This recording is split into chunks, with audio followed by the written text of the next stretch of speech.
ತತಸ್ತು ಪಾರ್ಥ ಅಖಿಲಾಃ ಸ್ವಮೂಲರೂಪೈಃ ಸಹೈವ ಆವಿವಿಶುಃ ಬುಧಾ ಅನ್ವಿತಾಃ ಸ್ವೀಯಾನಿ ಧಾಮಾನಿ ತತೋ ಅಪಿ ಅನೂನಭೋಗಾಃ ಸದಾರಾಃ ನಿವಸಂಚ ತತ್ರ. ಅವರೆಲ್ಲ ಸದಾರಾಹ ಸಪತ್ನೀಕರಾಗಿ ಅನೂನಭೋಗಾಃ ಪೂರ್ಣವಾದ ಭೋಗವನ್ನು ಹೊಂದಿದವರಾಗಿ ತಮ್ಮ ತಮ್ಮ ಲೋಕಗಳಲ್ಲಿ ವಾಸ ಮಾಡ್ತಾ ಇದ್ದಾರೆ. ತತ್ರಾಪಿ ಕೃಷ್ಣೇನ ಸಮಾಗಮೋಭೂತ್ ಪುರೇವ ತೇಷಾಮಪಿ ತತ್ಪರಾಣಾಂ ಚಿಕ್ರೀಡಯೇಭಿಃ ಸಹಿತಸ್ತಥೈವ ಕೃಷ್ಣೋಪಿ ತದ್ವತ್ಸರಥೋರ್ಜುನೇನ. ತತ್ರಾಪಿ ಕೃಷ್ಣೇನ ಸಮಾಗಮಃ ಅಭೂತ್ ಪುರಾ ಇವ ತೇಷಾಂ ಅಪಿ ತತ್ಪರಾಣಾಂ ಚಿಕ್ರೀಡೆ ಯೇಭಿಃ ಸಹಿತಃ ತಥಾ ಏವ ಕೃಷ್ಣಃ ಅಪಿ ತದ್ವತ್ ಸರಥಃ ಅರ್ಜುನೇನ. ಇನ್ನೊಂದು ವಿಶೇಷ ಅಂಶ, ತತ್ರಾಪಿ ಅಲ್ಲಿಯೂ ಕೂಡ ಕೃಷ್ಣೇನ ಸಮಾಗಮೋಭೂತ್ ಕೃಷ್ಣ ರೂಪದಿಂದ ಪರಮಾತ್ಮ ಬಂದವರ ಜೊತೆಗೆ ಸೇರ್ತಾ ಇದ್ದ. ಪುನರೇವ ತೇಷಾಮಪಿ ತತ್ಪರಾಣಂ, ಕಾರಣ ಏನು? ಸದಾಕಾಲ ಭಗವಂತನನ್ನು ಭಗವತ್ಪರರು, ಅದರಿಂದಾಗಿಯೇ ಅವ್ರ ಮೇಲೆ ಅಷ್ಟು ಪ್ರೀತಿಯಿಂದ ಪರಮಾತ್ಮ ಅಲ್ಲಿಗೆ ಬಂದು ಅವರೊಂದಿಗೆ ಚಿಕ್ರೀಡೆ ವಿಹಾರವನ್ನು ಮಾಡ್ತಾ ಇದ್ದ. ಸಹಿತಃ ಯೇಭಿಃ ಸಹಿತಃ ತಥೈವ ಕೃಷ್ಣಃ ಅಪಿ, ಅದೇ ರೀತಿಯೇ ಕೃಷ್ಣ ಸರಥ ಅರ್ಜುನೇನ ತದ್ವತ್, ಅರ್ಜುನನೊಂದಿಗೆ ಇಲ್ಲಿ ಹೇಗೆ ಸಾರಥಿಯಾಗಿ ಆತನಿಗೆ ಅನುಗ್ರಹ ಮಾಡಿದ್ನೋ ಹಾಗೆ ಅಲ್ಲೂ ಕೂಡ ಅವರ ಜೊತೆ ಅರ್ಜುನನ ಜೊತೆಗೂ ವಿಹಾರ ಮಾಡ್ತಾ ಇದ್ದ. ಸ್ಪೆಷಲ್ ಇದು, ಒಂದು ಸಾರಥ್ಯ ಅನ್ನೋದು ಬರೀ ಯುದ್ಧ ಕಾಲಕ್ಕಷ್ಟೇ ಮಾಡಿದ್ದಲ್ಲ, ಅರ್ಜುನನೊಂದಿಗೆ ಆಗಲೂ ವಿಹಾರ ಮಾಡ್ತಾ ಇದ್ದಾನೆ. ಇದೆಲ್ಲ ಏನು ತೋರಿಸುತ್ತೆ? ಪ್ರೀತಿ ಅತಿಶಯ. ಸಮಾರಂಭ ಮುಗಿದ್ಮೇಲೆ ಕೂಡ ಜೊತೆಗಿದ್ದಾರೆ ಅಂದರೆ ಕಾರ್ಯಕ್ರಮಕ್ಕಷ್ಟೇ ಬಂದವರಲ್ಲ, ಏನಿದೆ ಅವರಲ್ಲಿ ಸಹಜವಾದ ಒಂದು ಸಂಬಂಧ ಇದೆ ಅಂತ ಅರ್ಥ. ಅನ್ಯೇ ಚ ದೇವಾಂಶ ಭವಾ ಸಮಸ್ತಾಃ ಸ್ವಮೂಲರೂಪೈಕ್ಯವಥಾ ಪುರಾಶು ಅವಾಪುರಾಶು ಕರ್ಮಕ್ಷಯಾದೇವ ಸುರೇತರಾಸ್ತು ಪುಣ್ಯಕ್ಷಯಂ ಪ್ರಾಪ್ಯ ಭುವಿ ಪ್ರಜಾತಾಃ.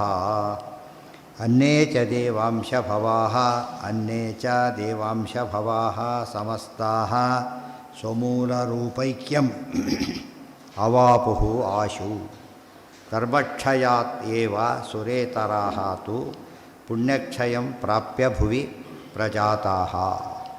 ಅನ್ಯೇ ಚ ದೇವಾಂಶ ಭವಾಃ, ಯಾರು ದೇವತೆಗಳ ಅಂಶದಿಂದ ಅವತಾರ ಮಾಡಿದ್ದರೋ ಅವರೆಲ್ಲ ಕೂಡ ಸಮಸ್ತಾಃ ಎಲ್ಲರೂ ಕೂಡ ಸ್ವಮೂಲ ರೂಪೈಕ್ಯಂ ಅತ್ರ ಆಪುರಾಶು, ತಮ್ಮ ಮೂಲ ರೂಪದೊಂದಿಗೆ ಐಕ್ಯವನ್ನು ಹೊಂದಿದರು. ಕರ್ಮಕ್ಷಯಾದೇವ ಸುರೇತರಾಸ್ತು ಪುಣ್ಯಕ್ಷಯಂ ಪ್ರಾಪ್ಯ ಭುವಿ ಪ್ರಜಾತಾಃ. ಆಮೇಲೆ ಕರ್ಮಕ್ಷಯಾದೇವ ಸುರೇತರಾಸ್ತು, ಸುರೇತರು ಅಸುರರು, ಅವರೆಲ್ಲೂ ಕೂಡ ಇವರೆಲ್ಲ ಪಾಪಕ್ಷಯ ದೇವತೆಗಳಿಗೆ, ಪುಣ್ಯಕ್ಷಯ ಅಸುರರು, ಏನು ಇದು ಬಂದ ಪುಣ್ಯ ಎಲ್ಲ ಕಳ್ಕೊಂಡು ಹೋಗ್ತಾರಂತಲ್ಲ ಹಾಗೆ. ಕರ್ಮಕ್ಷಯಾದೇವ ಸುರೇತರಾಃ ತು ಪುಣ್ಯಕ್ಷಯಂ ಪ್ರಾಪ್ಯ, ಪುಣ್ಯಕ್ಷಯವನ್ನು ಹೊಂದಿ, ಅಂದರೆ ಪುರುಷಜ್ಞಾನಿಗಳಾಗಿ ಯೋಗ್ಯರಾದವರು ಮುಕ್ತಿ ಹೋಗ್ಬೇಕಾದ್ರೆ ಕರ್ಮಕ್ಷಯ ಆಗುತ್ತೆ ಅಂದರೆ ಪಾಪಕ್ಷಯ ಆಗುತ್ತೆ ಅಂತ ಅರ್ಥ. ಅಯೋಗ್ಯರೆಲ್ಲ ಕೂಡ ತಮ್ಮ ಸಾಧನೆ ಮುಗಿಸಿ ಇದಕ್ಕೆ ಹೋಗ್ತಿದ್ದಾರೆ ತಮಸ್ಸಿಗೆ ಅಂದರೆ ಅವರು ಪುಣ್ಯಕ್ಷಯ ಪೂರ್ತಿಯಾಗಿದೆ ಅಂತ ಅರ್ಥ. ಸ್ವಲ್ಪ ಪುಣ್ಯ ಇದ್ದರೂ ಕೂಡ ಏನಾಗಲ್ಲ ಅವರಿಗೆ ಅಂತ ತಮಸ್ಸು. ಇವರು ಸ್ವಲ್ಪ ಪಾಪ ಇದ್ದರೂ ಕೂಡ ಮುಕ್ತಿ ಆಗಲ್ಲ. ಸೊ ಪಾಪ ಸ್ವಲ್ಪನೂ ಇರ್ಕೊಡೋದು, ಪುಣ್ಯ ಸ್ವಲ್ಪನೂ ಇರ್ಕೊಡೋದು. ಆದ್ದರಿಂದ ಅವರ ಸಾಧನೆ ಪೂರ್ತಿ ಯಾತಕ್ಕೆ? ದೇವತೆಗಳದೆಲ್ಲ ಪಾಪ ಪೂರ್ತಿ ಕಳ್ಕೊಂಡು ವೈಕುಂಠಕ್ಕೆ ಹೋಗಿ, ಇವ್ರದ್ದೆಲ್ಲ ಪುಣ್ಯ ಪೂರ್ತಿ ಕಳ್ಕೊಂಡು ಹೋಗೋದು. ನಾವೇ ನೋಡ್ತೀವಿ, ಎಷ್ಟೋ ಮಾಡಿರುತ್ತೆ ಎಲ್ಲ ಕಳ್ಕೊಂಡ್ಬಿಡ್ತಾರೆ ಕೊನೆಗೆ. ಅಸಹ್ಯಕರ ರೀತಿಯಾಗಿಬಿಡುತ್ತೆ. ಎಷ್ಟೋ ದಿನನಿತ್ಯದ ಪ್ರಸಂಗ ಎಷ್ಟೋ ಕಡೆ ಕೇಳ್ತಿರುತ್ತೆ. ಆದ್ದರಿಂದ ಅವರಿಗೆ ಅಧಿಕಾರ ಹೋಯಿತು, ಹೆಸರು ಹೋಯಿತು, ಎಲ್ಲ ರೀತಿಯಾದಂಥ ಹಿರಿಮೆ ಕಳ್ಕೊಂಡು ಬಿಟ್ಟು ಒಂದು ಅಪಹಾಸ್ಯ ಗುರಿಯಾಗಿಬಿಡ್ತಾರೆ. ಇಬ್ಬರು ಹಾಗಲ್ಲ, ಸಾಮಾನ್ಯ ವ್ಯಕ್ತಿ ಅಸಾಮಾನ್ಯನಾಗಿಬಿಟ್ಟಿರ್ತಾನೆ. ಸಾಧನೆ ಅಂದರೆ ಅದೇನೆ. ಇದರಿಂದ ನಮಗೇನು ಗುರಿ ಆಯ್ತು? ಪ್ರತಿನಿತ್ಯನೂ ಏನು ಮಾಡ್ತಿರ್ಬೇಕು ನಾವೀಗ? ಆದಷ್ಟು ಪಾಪ ಕಾರ್ಯ ಮಾಡಬಾರ್ದು, ಪಾಪ ಕಳ್ಕೊಳ್ಬೇಕು. ಅದು ದಾರಿ ಬೇರೆ ಇಲ್ಲ, ಜ್ಞಾನ ಕಾರ್ಯ ಒಂದೇ ದಾರಿ. ತಪಸ್ ಮಾಡಿ ಪಾಪ ಕಳ್ಕೊಬೇಕು ಅಂತ ಹೇಳಲಿಲ್ಲ ಧೃತರಾಷ್ಟ್ರನಿಗೆ. 3 ವರ್ಷ ತಪಸ್ ಮಾಡಿ ಪಾಪ ಕಳ್ಕೊಂಡ. ನಾವು ತಪಸ್ ಮಾಡೋದಕ್ಕೆ ಏನು ಮಾಡಬೇಕು? ಪಾಠ ಪ್ರವಚನಕ್ಕೆ ದೊಡ್ಡ ತಪಸ್ಸು, ತದ್ಧಿ ತಪಃ ಅಂತ ಹೇಳಿರೋದ್ರಿಂದ ಅದನ್ನು ಮಾಡ್ಕೋತಾ ಇದ್ದರೆ ಪಾಪಕ್ಷಯ ಆಗ್ತಾ ಇರ್ತದೆ ಅಂತ ಅರ್ಥ. ಪುಣ್ಯ ಪ್ರಾಪ್ತಿನೂ ಆಗುತ್ತೆ, ಪಾಪಕ್ಷಯನೂ ಆಗುತ್ತೆ. ಅದನ್ನು ಬಿಟ್ಬಿಟ್ಟಾಗ ಏನಾಯ್ತು? ಅಲ್ಲಿಗೆ ಪೂರ್ತಿ ಕ್ಷಯ ಆಗ್ತಕ್ಕಂಥ ಬೇರೊಂದು ರೆಮಿಡಿ ಇಲ್ಲ. ಅರ್ಥ ಆಯ್ತಾ? ಬೇರೆ ಏನೇ ಮಾಡಿದರೂ ಕೂಡ ಏನಾಗೋದಿಲ್ಲ. ತೀರ್ಥಯಾತ್ರೆ ಏನೇನು ಬೇಕಾದ್ರೆ ಕೊಡಿ, ಜಗತ್ತನ್ನೇ ದಾನ ಮಾಡಿಬೇಕಾದ್ರೆ ಏನಾಗೋದಿಲ್ಲ, ಅದರಲ್ಲಿ ಹೋಗೋದಿಲ್ಲ, ಸಂಬಂಧನೇ ಇಲ್ಲ. ಇದನ್ನು ಅರ್ಥ ಮಾಡಿಕೊಂಡ್ರೆ ನಾವು ಯಾವುದಕ್ಕೆ ಗಮನ ಕೊಡಬೇಕು, ಯಾವುದನ್ನು ಪ್ರಧಾನವಾಗಿ ಮಾಡಬೇಕು ಅದೆಲ್ಲ ಗೊತ್ತಾಗುತ್ತೆ. ತುಂಬ ಮುಖ್ಯವಾದ ಅಂಶ ಇದೆ. ಅದಕ್ಕೆ ಹೆಣ್ಣು ಪಾಪ ನಮಗೆ ಬರದಂತೆ ನೋಡ್ಕೊಳ್ಳೋದು, ಇರೋ ಪಾಪ ಹೋಗುವಂತೆ ನೋಡ್ಕೊಳ್ಬೇಕು. ಅದು ದೊಡ್ಡ ಸಾಧನೆ. ಅದಕ್ಕೆ ಉಪಾಯ ಜ್ಞಾನ ಕಾರ್ಯ ಒಂದೇ. ಇವರೇನು ಮಾಡ್ತಾರೆ, ಇದ್ದು ಬಂತ ಪುಣ್ಯ ಕಳ್ಕೋಬೇಕು, ಮತ್ತೆ ಪುಣ್ಯ ಬರಬಾರ್ದು, ಪುಣ್ಯ ಕಳ್ಕೋಬೇಕು, ಬೇರೆ ಪುಣ್ಯ ಬರ್ಕೊಡೋದು, ಪಾಪ ವೃದ್ಧಿ ಆಗಬೇಕು. ಅದಕ್ಕಾಗಿ ಅವರು ಸಾಧನೆ ಮಾಡ್ತಾರೆ. ಅದಕ್ಕಾಗಿ ಅವ್ರು ಏನು ಮಾಡ್ತಾರೆ, ಜ್ಞಾನ ಕಾರ್ಯಕ್ಕೆ ವಿರೋಧ ಮಾಡ್ತಾರೆ. ಗಮನಿಸಬೇಕು ನಾವು. ಎರಡು ಮೇನ್ ಇದು. ಯೋಗ್ಯರಿಗೆಲ್ಲ ಜ್ಞಾನ ಕಾರ್ಯಕ್ಕೋಸ್ಕರ ವೃದ್ಧಿಗೋಸ್ಕರ ಅವ್ರು ಪ್ರಯತ್ನ ಪಟ್ಟರೆ, ಜ್ಞಾನ ಹಾಳು ಮಾಡೋದಕ್ಕೆ ಅವರು ಪ್ರಯತ್ನ ಪಡ್ತಾರೆ. ಅರ್ಥ ಆಯ್ತಾ? ಇದೇ ಅವದೇ ಗುರಿ ಅದು. ಅದಕ್ಕೆ ನಾವು ಯಾವುದಕ್ಕೆ ಗಮನ ಕೊಡಬೇಕು, ಜ್ಞಾನ ಕಾರ್ಯ ಅಫೆಕ್ಟ್ ಆಗದೆ ನೋಡ್ಕೋಬೇಕು. ಅದೊಂದೇ ಅಫೆಕ್ಟ್ ಆಗೋದು ನಮಗೆ. ಎಲ್ಲ ಪ್ರೋಗ್ರೆಸ್ಗೆ ಅದೊಂದು ಕೆಲಸದಾಗ ಬೇರೆ ಕೆಲಸ ಆಗಿಬಿಡೋದು. ಯಾರ್ದೋ ಕಾರ್ಯಕ್ರಮ, ಎಲ್ಲೋ ಕಾರ್ಯಕ್ರಮ, ಇವ್ನು ಮುಂಚೆ ಹೋಗಿ ಕೂತ್ಬಿಟ್ಟಿರ್ತಾವೆ, ಹೊರ ಕಡ್ಡಿಯಾಗಿತ್ತ ಮುಂಚೆ ಇವನೇ ಕೂತ್ಬಿಟ್ಟಿರ್ತಾನೆ. ಅದು ಬೇಕಾಗಿಲ್ಲ. ಏನು ಮಾಡಿದ್ರೆ ಸಾಕು, ಆ ಟೈಮ್ಗೆ ಹೋದರೂ ಸಾಕು. ಹೌದಾ? ಅದೆಲ್ಲ ಬಂದೇ ಇಲ್ಲ, ಇನ್ನು ಯಾಕೆ ಬರ್ತೀವಿ, ಮುಂದೆ ಬರುತ್ತದೋ, ನೀವು ಯಾಕೆ ಯೋಚನೆ ಮಾಡ್ತೀವಿ? ಇಲ್ಲಿರೋದು ಏನದು, ಕರ್ಮಕ್ಷಯ ಆಯ್ತು ಅವರಿಗೆ. ಯಾವ ಕನ್ಯಾ ಪುಣ್ಯಕ್ಷಯ ಮಾಡಿಕೊಂಡ್ರು, ಮುಂದೇನಾಯ್ತು, ಅವರೆಲ್ಲ ಭೂಮಿಯಲ್ಲಿ ಹುಟ್ಟಿದ್ರು. ಆ ವಿಷಯ ಮುಗೀತೀಗ. ಮುಂದೇನೀಗ ಎಷ್ಟು ದಿವಸ ಇದ್ದರು ಅವೆಲ್ಲ ಪ್ರಶ್ನೆ. ಎಲ್ಲಿ ಬಂದರು ಅದು ನಡೆದು ನೆನ್ಪಿಟ್ಕೋಬೇಕು. 5000 ಹಿಂದಿನ ವರ್ಷದ ಕಥೆ ಇದೆ. ಚತುಸ್ಸಹಸ್ರೇ ತ್ರಿಶತೋತ್ತರಂತೆ ಸಂವತ್ಸರಾಣಾಂ ಅನುಭೂಯ ದಿವ್ಯಾನ್ ಭೋಗಾನ್ನರತ್ವೇಪಿ ಸದೇಶ್ವರೋಹಂ. ಗೊತ್ತಾಯ್ತಾ? ಅಸತ್ ಜಗಚ್ಚ ಇತಿ ಧಿಯಾ ಆಪ್ನುವಂತಮಃ. ಈಗ ಒಂದು ಪ್ರಶ್ನೆ ಬಂತು, ಆ ಕೃತಕ ಸ್ವರ್ಗದಲ್ಲಿ ಎಷ್ಟು ದಿವಸ ಇದ್ದರು ಅಂತ ಪ್ರಶ್ನೆ ಬಂತು. 4300 ವರ್ಷ ಇದ್ದರು. ಗೊತ್ತಾಯ್ತು? ಅಷ್ಟು ದಿವಸ ಆದರೆ ಒಟ್ಟು ಇನ್ಫೈನೈಟ್ ಕಾಲದಲ್ಲಿ ಯಾವ ಲೆಕ್ಕ ಅದು? ಅರ್ಥಾಯ್ತಾ? ಈಗ ಅದು ನಮಗೆ ಭಾರಿ ಕೊಟ್ಟಾಗಾಯ್ತು, ಇವ್ರು ಕೊಡಬಾರ್ದಾಗಿತ್ತು ಅಂತ ಕೇಳಿದರೆ, ಎಷ್ಟೋ ಜನ್ಮಗಳ ಪುಣ್ಯ ಅಷ್ಟಿತ್ತು, ಅಷ್ಟೆಲ್ಲ ಕಳ್ಕೋಬೇಕಲ್ಲ. 4000 ಅದೇ ರೆಡ್ಯೂಸ್ ಮಾಡಿ 40 ವರ್ಷ ತಿಳ್ಕೊಳ್ಳಿ. 40 ವರ್ಷ ಆದರೆ ಸುಲಭ ಏನಾಗಲಿಲ್ಲ. ಅದು 106 ವರ್ಷದ ಮಧ್ಯೆ ಏನಾಗುತ್ತೆ ಲೆಕ್ಕ, ಅದು ನೆಗ್ಲಿಜಿಬಲ್. ಅದು ಮುಂದೆ ಅನಂತ ಕಾಲ ತಪಸ್ಸು ಅನುಭವಿಸ್ಬೇಕಾದ್ರೆ 4300 ವರ್ಷದ ಭೋಗ ಯಾವ ಲೆಕ್ಕಕ್ಕೂ ಬರೋದಿಲ್ಲ. ಆದ್ದರಿಂದ ಅಂತೂ ಅಷ್ಟು ಪುಣ್ಯ ಹಸುರಲ್ಲೂ ಇತ್ತು, ಭಾಳ ಗಮನಿಸಬೇಕಾದಷ್ಟು ಅಷ್ಟು ಹಸುರಲ್ಲೂ ಇತ್ತು. ಆದ್ದರಿಂದ ಯಾವುದೋ ಕಾರಣ ಪುಣ್ಯ ಕಂಡು ಎಲ್ಲೋ ಯಾರೋ ಹೋಗ್ತಾರೆ, ಏನೋ ಮಾಡ್ದ, ಕೆಲವರು ಇರ್ತಾರೆ ಯಾವುದೋ ಮಾಸಲ್ಲಿ ಅವರು ನಮಸ್ಕಾರ ಹೊಡೆದು ಬಿಡ್ತಾರೆ ಹೋಗ್ಲಿ ಅಂತೇಳಿ. ಅದೇನು ಭಕ್ತಿ ಏನೂ ಅವ್ರಿಗೆ ಇರೋದಿಲ್ಲ. ಕ್ಯಾಶು ಅದು ಒಂದೇನು ಪುಣ್ಯ ಕಾರಣ ಆಯ್ತು. ಅದರಿಂದ ಆ ಪುಣ್ಯ ಎಂಥ ಪುಣ್ಯ, ಅದು ಇದಕ್ಕೆ ಉಪಯೋಗ ಆಗೋದಿಲ್ಲ, ಮೋಕ್ಷಕ್ಕೆ ಉಪಯೋಗ ಆಗೋದಿಲ್ಲ, ಜ್ಞಾನ ಕಾರ್ಯಕ್ಕೂ ಉಪಯೋಗ ಆಗೋದಿಲ್ಲ. ಬಟ್ ಸಮೂಹ ಏನಾಗಬೇಕು, ಅದು ಖರ್ಚಾಗಬೇಕು. ಅದಕ್ಕೇನು ಮಾಡ್ತಾರೆ ಅಂತ ಏನೋ ಕೆಲಸ ಮಾಡಿ ಪಾಪ ಮಾಡಿ ಕಳ್ಕೊಂಡ್ಬಿಡ್ತಾರೆ. ಭೋಗ ಮಾಡೋದು ಇಲ್ಲ ಪಾಪ ಮಾಡಿ ಕಳ್ಕೊಳ್ಳೋ, ಎರಡು ರೀತಿ. ಪುಣ್ಯ ಕಳ್ಕೊಳ್ಳೋದಕ್ಕೆ 2 ಭಾಗ. ಪಾಪ ಮಾಡಿದರೂ ಕೆಲವು ಪುಣ್ಯ ಹೋಗಿಬಿಡುತ್ತೆ, ಕೆಲವನ್ನು ಅನುಭವಿಸ್ಬಿಟ್ರೆ ಕೆಲವು ಹೋಗಿಬಿಡುತ್ತೆ. ಪುಣ್ಯ ಕೂಡ ಹಾಗೇನೆ. ಪುಣ್ಯನ ಪಾಪ ಕೂಡ ಕಳ್ಕೊಬೇಕಾದ್ರೆ ಕೆಲವು ಪಾಪಗಳು ಆಕಸ್ಮಿಕವಾಗಿ ಎಲ್ಲೋ ಹೋದ ಒಳ್ಳೆ ಕೆಲಸ ಮಾಡದೆ ಇದ್ದಕ್ಕಿದ್ದಾಗೆ ಯಾರಿಗೋ ಕೆಲಸ ಭಾರಿ ದೊಡ್ಡವರು, ಅವ್ರಿಗೆ ಗೊತ್ತಿಲ್ಲ ಅದು. ಅದರಿಂದ ಏನು ಬಂತು ಅವನಿಗೆ, ರಾಮದೇವ್ರ ಪಟ್ಟಾಭಿಷೇಕ ವಿಘ್ನ ಮಾಡಿಲ್ಲ ಅಷ್ಟೇ. ವಿಘ್ನೇನ ವಿಚಾರ ಬಿಟ್ಟುಬಿಡಿ, ಎಂಥ ಪಾಪ ಬಂತು ಅವಳಿಗೆ. ಅದರಿಂದ ಅಂದಂಥ ಮಸ್ತಿ ಹೋಗೋ ಪಾಪ ಬಂತು. ಬೇರೆ ಯಾರಿಗಾದ್ರೂ ಒಂದು ಕಾರ್ಯಕ್ರಮ ವಿಘ್ನ ಮಾಡಿದರೆ ಅಷ್ಟು ಪಾಪ ಬರ್ತಿದ್ದಿಲ್ಲ. ಈಗ ರಾಮದೇವರೇ ಮಾಡಿದ್ದು. ಹೀಗಾಗಿ ಸಣ್ಣ ಪಾಪ ಅಂತ ಕಾಣಿಸಿ ದೊಡ್ಡ ಪಾಪ ಆಯಿತು. ಸಣ್ಣ ಪುಣ್ಯ ಕೆಲವು ದೊಡ್ಡ ಪುಣ್ಯ ಆಗಿಬಿಟ್ಟಿರುತ್ತೆ. ಅದರಿಂದಾಗಿ ಏನೇನೋ ಆಗಿಬಿಡ್ತಾರೋ, ದೊಡ್ಡ ಅಧಿಕಾರ ಸಿಗುತ್ತೆ, ಏನೇನೋ ಆಗುತ್ತೆ. ಆದರೆ ಅದು ಯಾವುದು ಎಷ್ಟು ದಿವಸ ಅವೆಲ್ಲ, ಇದು 4300 ಸಾಂಕೇತಿಕ, ಅಲ್ಪಕಾಲ ಅಂತ ಅಷ್ಟೇ ಅರ್ಥ. ಕೆಲವು ಸ್ವಲ್ಪ ಕಾಲ ಮಾತ್ರ ಅನುಭವಿಸಿಬಿಟ್ಟು ಮುಂದೇನು ಮಾಡ್ತಾರೆ ಅವರು, ತಮ್ಮ ಗತಿಗೆ ಹೋಗೇ ಹೋಗ್ತಾರೆ. ಭುವಿ ಪ್ರಜಾತಾಹ. ಅದಕ್ಕೆ ನಮ್ಮ ಟೋಕನ್ ಒಂದು ಪಾಯಿಂಟ್ ಬಂದುಬಿಟ್ಟಿದೆ. ಏನಂತ, ಅವನಿಗೆ ಬರೋ ದಿವಸ ಬೆಳಗ್ಗೆ ಹ್ಯಾಂಗೆ ಮಾಡಬೇಕು, ಇವತ್ತು ರಾತ್ರಿ ಏನು ಬೇಕಾದ್ರೆ ಕೇಳೋ ಕೊಡ್ತೀವಿ, ತಿನ್ನಕ್ಕೆ ಏನು ಬೇಕಾದ್ರೂ ಕೊಡ್ತೀವಿ. ಏನೇನೋ ಕೇಳಿದ ಅಂತ ತಿಳ್ಕೊಂಡು ಅವ್ರು ಎದ್ದು ಕೇಳೋಕ್ಕೆ ಸಾಧ್ಯ ಇಲ್ಲ. ಬೆಳಗ್ಗೆ ಸಾವಿಟ್ಕೊಂಡು ಕೇಳೋ ಸಾಧ್ಯತೆ ಇಲ್ಲ. ನೋಡೋ ಏನು ರೀ ಎಂಥ ತಿಂತಿದ್ದೇನೋ, ಎಷ್ಟು ಭಾಗ್ಯವಂತ, ಏನು ಭಾಗ್ಯವಂತ, ಬೆಳಿಗ್ಗೆ ಸಾಯ್ತಾನೋ ಅವನು. ಅದನ್ನು ಭಾಗ್ಯ ಅಂತ ಕರೀತಾರಾ? ಅಲ್ಲ. ಈ ಭೋಗ ದುರ್ಯೋಧನ 13 ವರ್ಷ ರಾಜ್ಯಭಾರ ಮಾಡ್ದ. ಅದು ಕೂಡ ಏನದು, ಯಾವುದೋ ಪುಣ್ಯದ ಫಲ ಅದು. ಬಟ್ ಯಾವುದಕ್ಕೆ ಉಪಯೋಗ ಆಯಿತು, ಮುಂದೆ ಪಾಪ ವೃದ್ಧಿಗೆ ಅನುಕೂಲ ಆಯಿತು. ಇವರು ಪಾಪ, ಜ್ಞಾನಿಗಳ ಪಾಪ ಪುಣ್ಯವೃದ್ಧಿಗೆ ಕಾರಣ ಆಗುತ್ತೆ. ಹಾಗೆ ಅವು ಮೂರ್ಖರ ಪ್ರಮಯೋಗ್ಯರ ಪುಣ್ಯ ಪಾಪವೃದ್ಧಿಗೆ ಕಾರಣ ಆಗುತ್ತೆ. ನೆನ್ಪಿಟ್ಕೋಬೇಕಾದ್ರೆ ಧರ್ಮೋ ಭವತ್ಯಧರ್ಮೋಪಿ ಕೃತೋ ಭಕ್ತೈಸ್ತವಾಚ್ಯುತ ಪಾಪಂ ಭವತಿ ಧರ್ಮೋಪಿ ಯೋನ ಭಕ್ತ್ಯಾ ಕೃತೋ ಹರೆ. ಎಲ್ಲಿ ಬಂದಿತ್ತು? ಭಾಳ ಹಿಂದೆ 32ನೇ ಅಧ್ಯಾಯ ಬಂದು 1ನೇ ಅಧ್ಯಾಯದಲ್ಲಿ. ಅದರಿಂದ ಲಾಂಗ್ ಗ್ಯಾಪ್ ಇದೆ. 1ಲ್ಲಿ 32 ಅದಕ್ಕೆ 1ನೇ ಅಧ್ಯಾಯದಲ್ಲೇ ಬಂದಿದೆ. ಏನ ಹಾಂ ಹಾಂ ಹಾಂ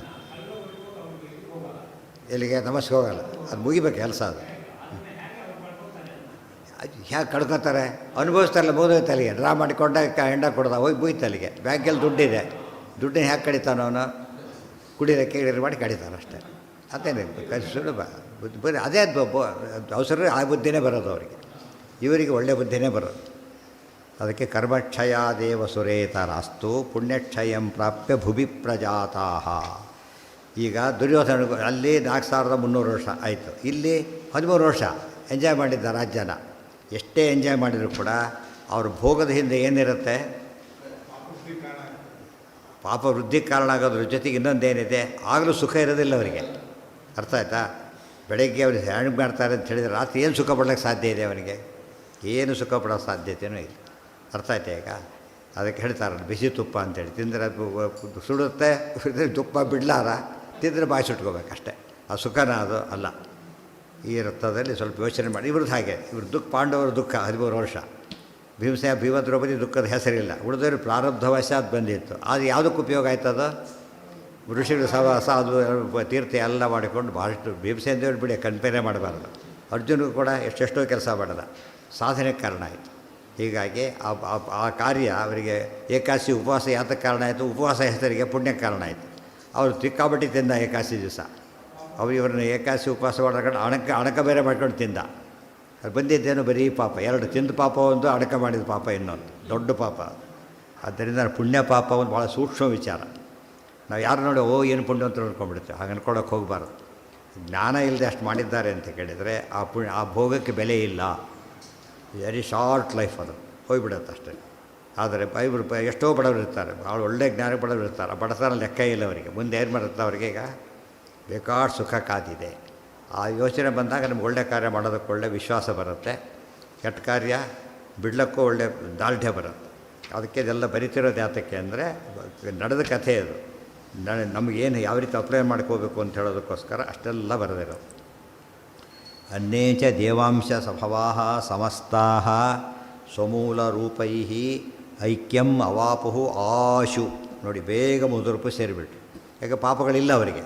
ಇವ್ರಿಗೆ ಹಾಗಲ್ಲ. ಇಷ್ಟು ಪುಣ್ಯ ರಾಶಿ ಬಿದ್ದಿತ್ತಲ್ಲ, ಅದನ್ನೆಲ್ಲ ಕಳ್ಕೋಬೇಕಾಗಿತ್ತು. 4300 ವರ್ಷಗಳ ಕಾಲ ಅದನ್ನೇ ಬರೀತಾರೆ. ಕರ್ಮಕ್ಷಯಾದೇವ ಸುರೇತರಾಸ್ತು ಪುಣ್ಯಕ್ಷಯಂ ಪ್ರಾಪ್ಯ ಭುವಿ ಪ್ರಜಾತಾಹ 4,000 ತ್ರಿಶತೋತ್ತರಂತೆ ಸಂವತ್ಸರಾಣಮನುಭೂಯ ದಿವ್ಯಾನ್ ಭೋಗಾನ್ನರತ್ವೇಪಿ ಸದಾ ಈಶ್ವರೋಹಂ ಅಸತ್ ಜಗಚ್ಚ ಇತಿ ಧಿಯಾ ಆಪ್ನುವಂತಮಃ.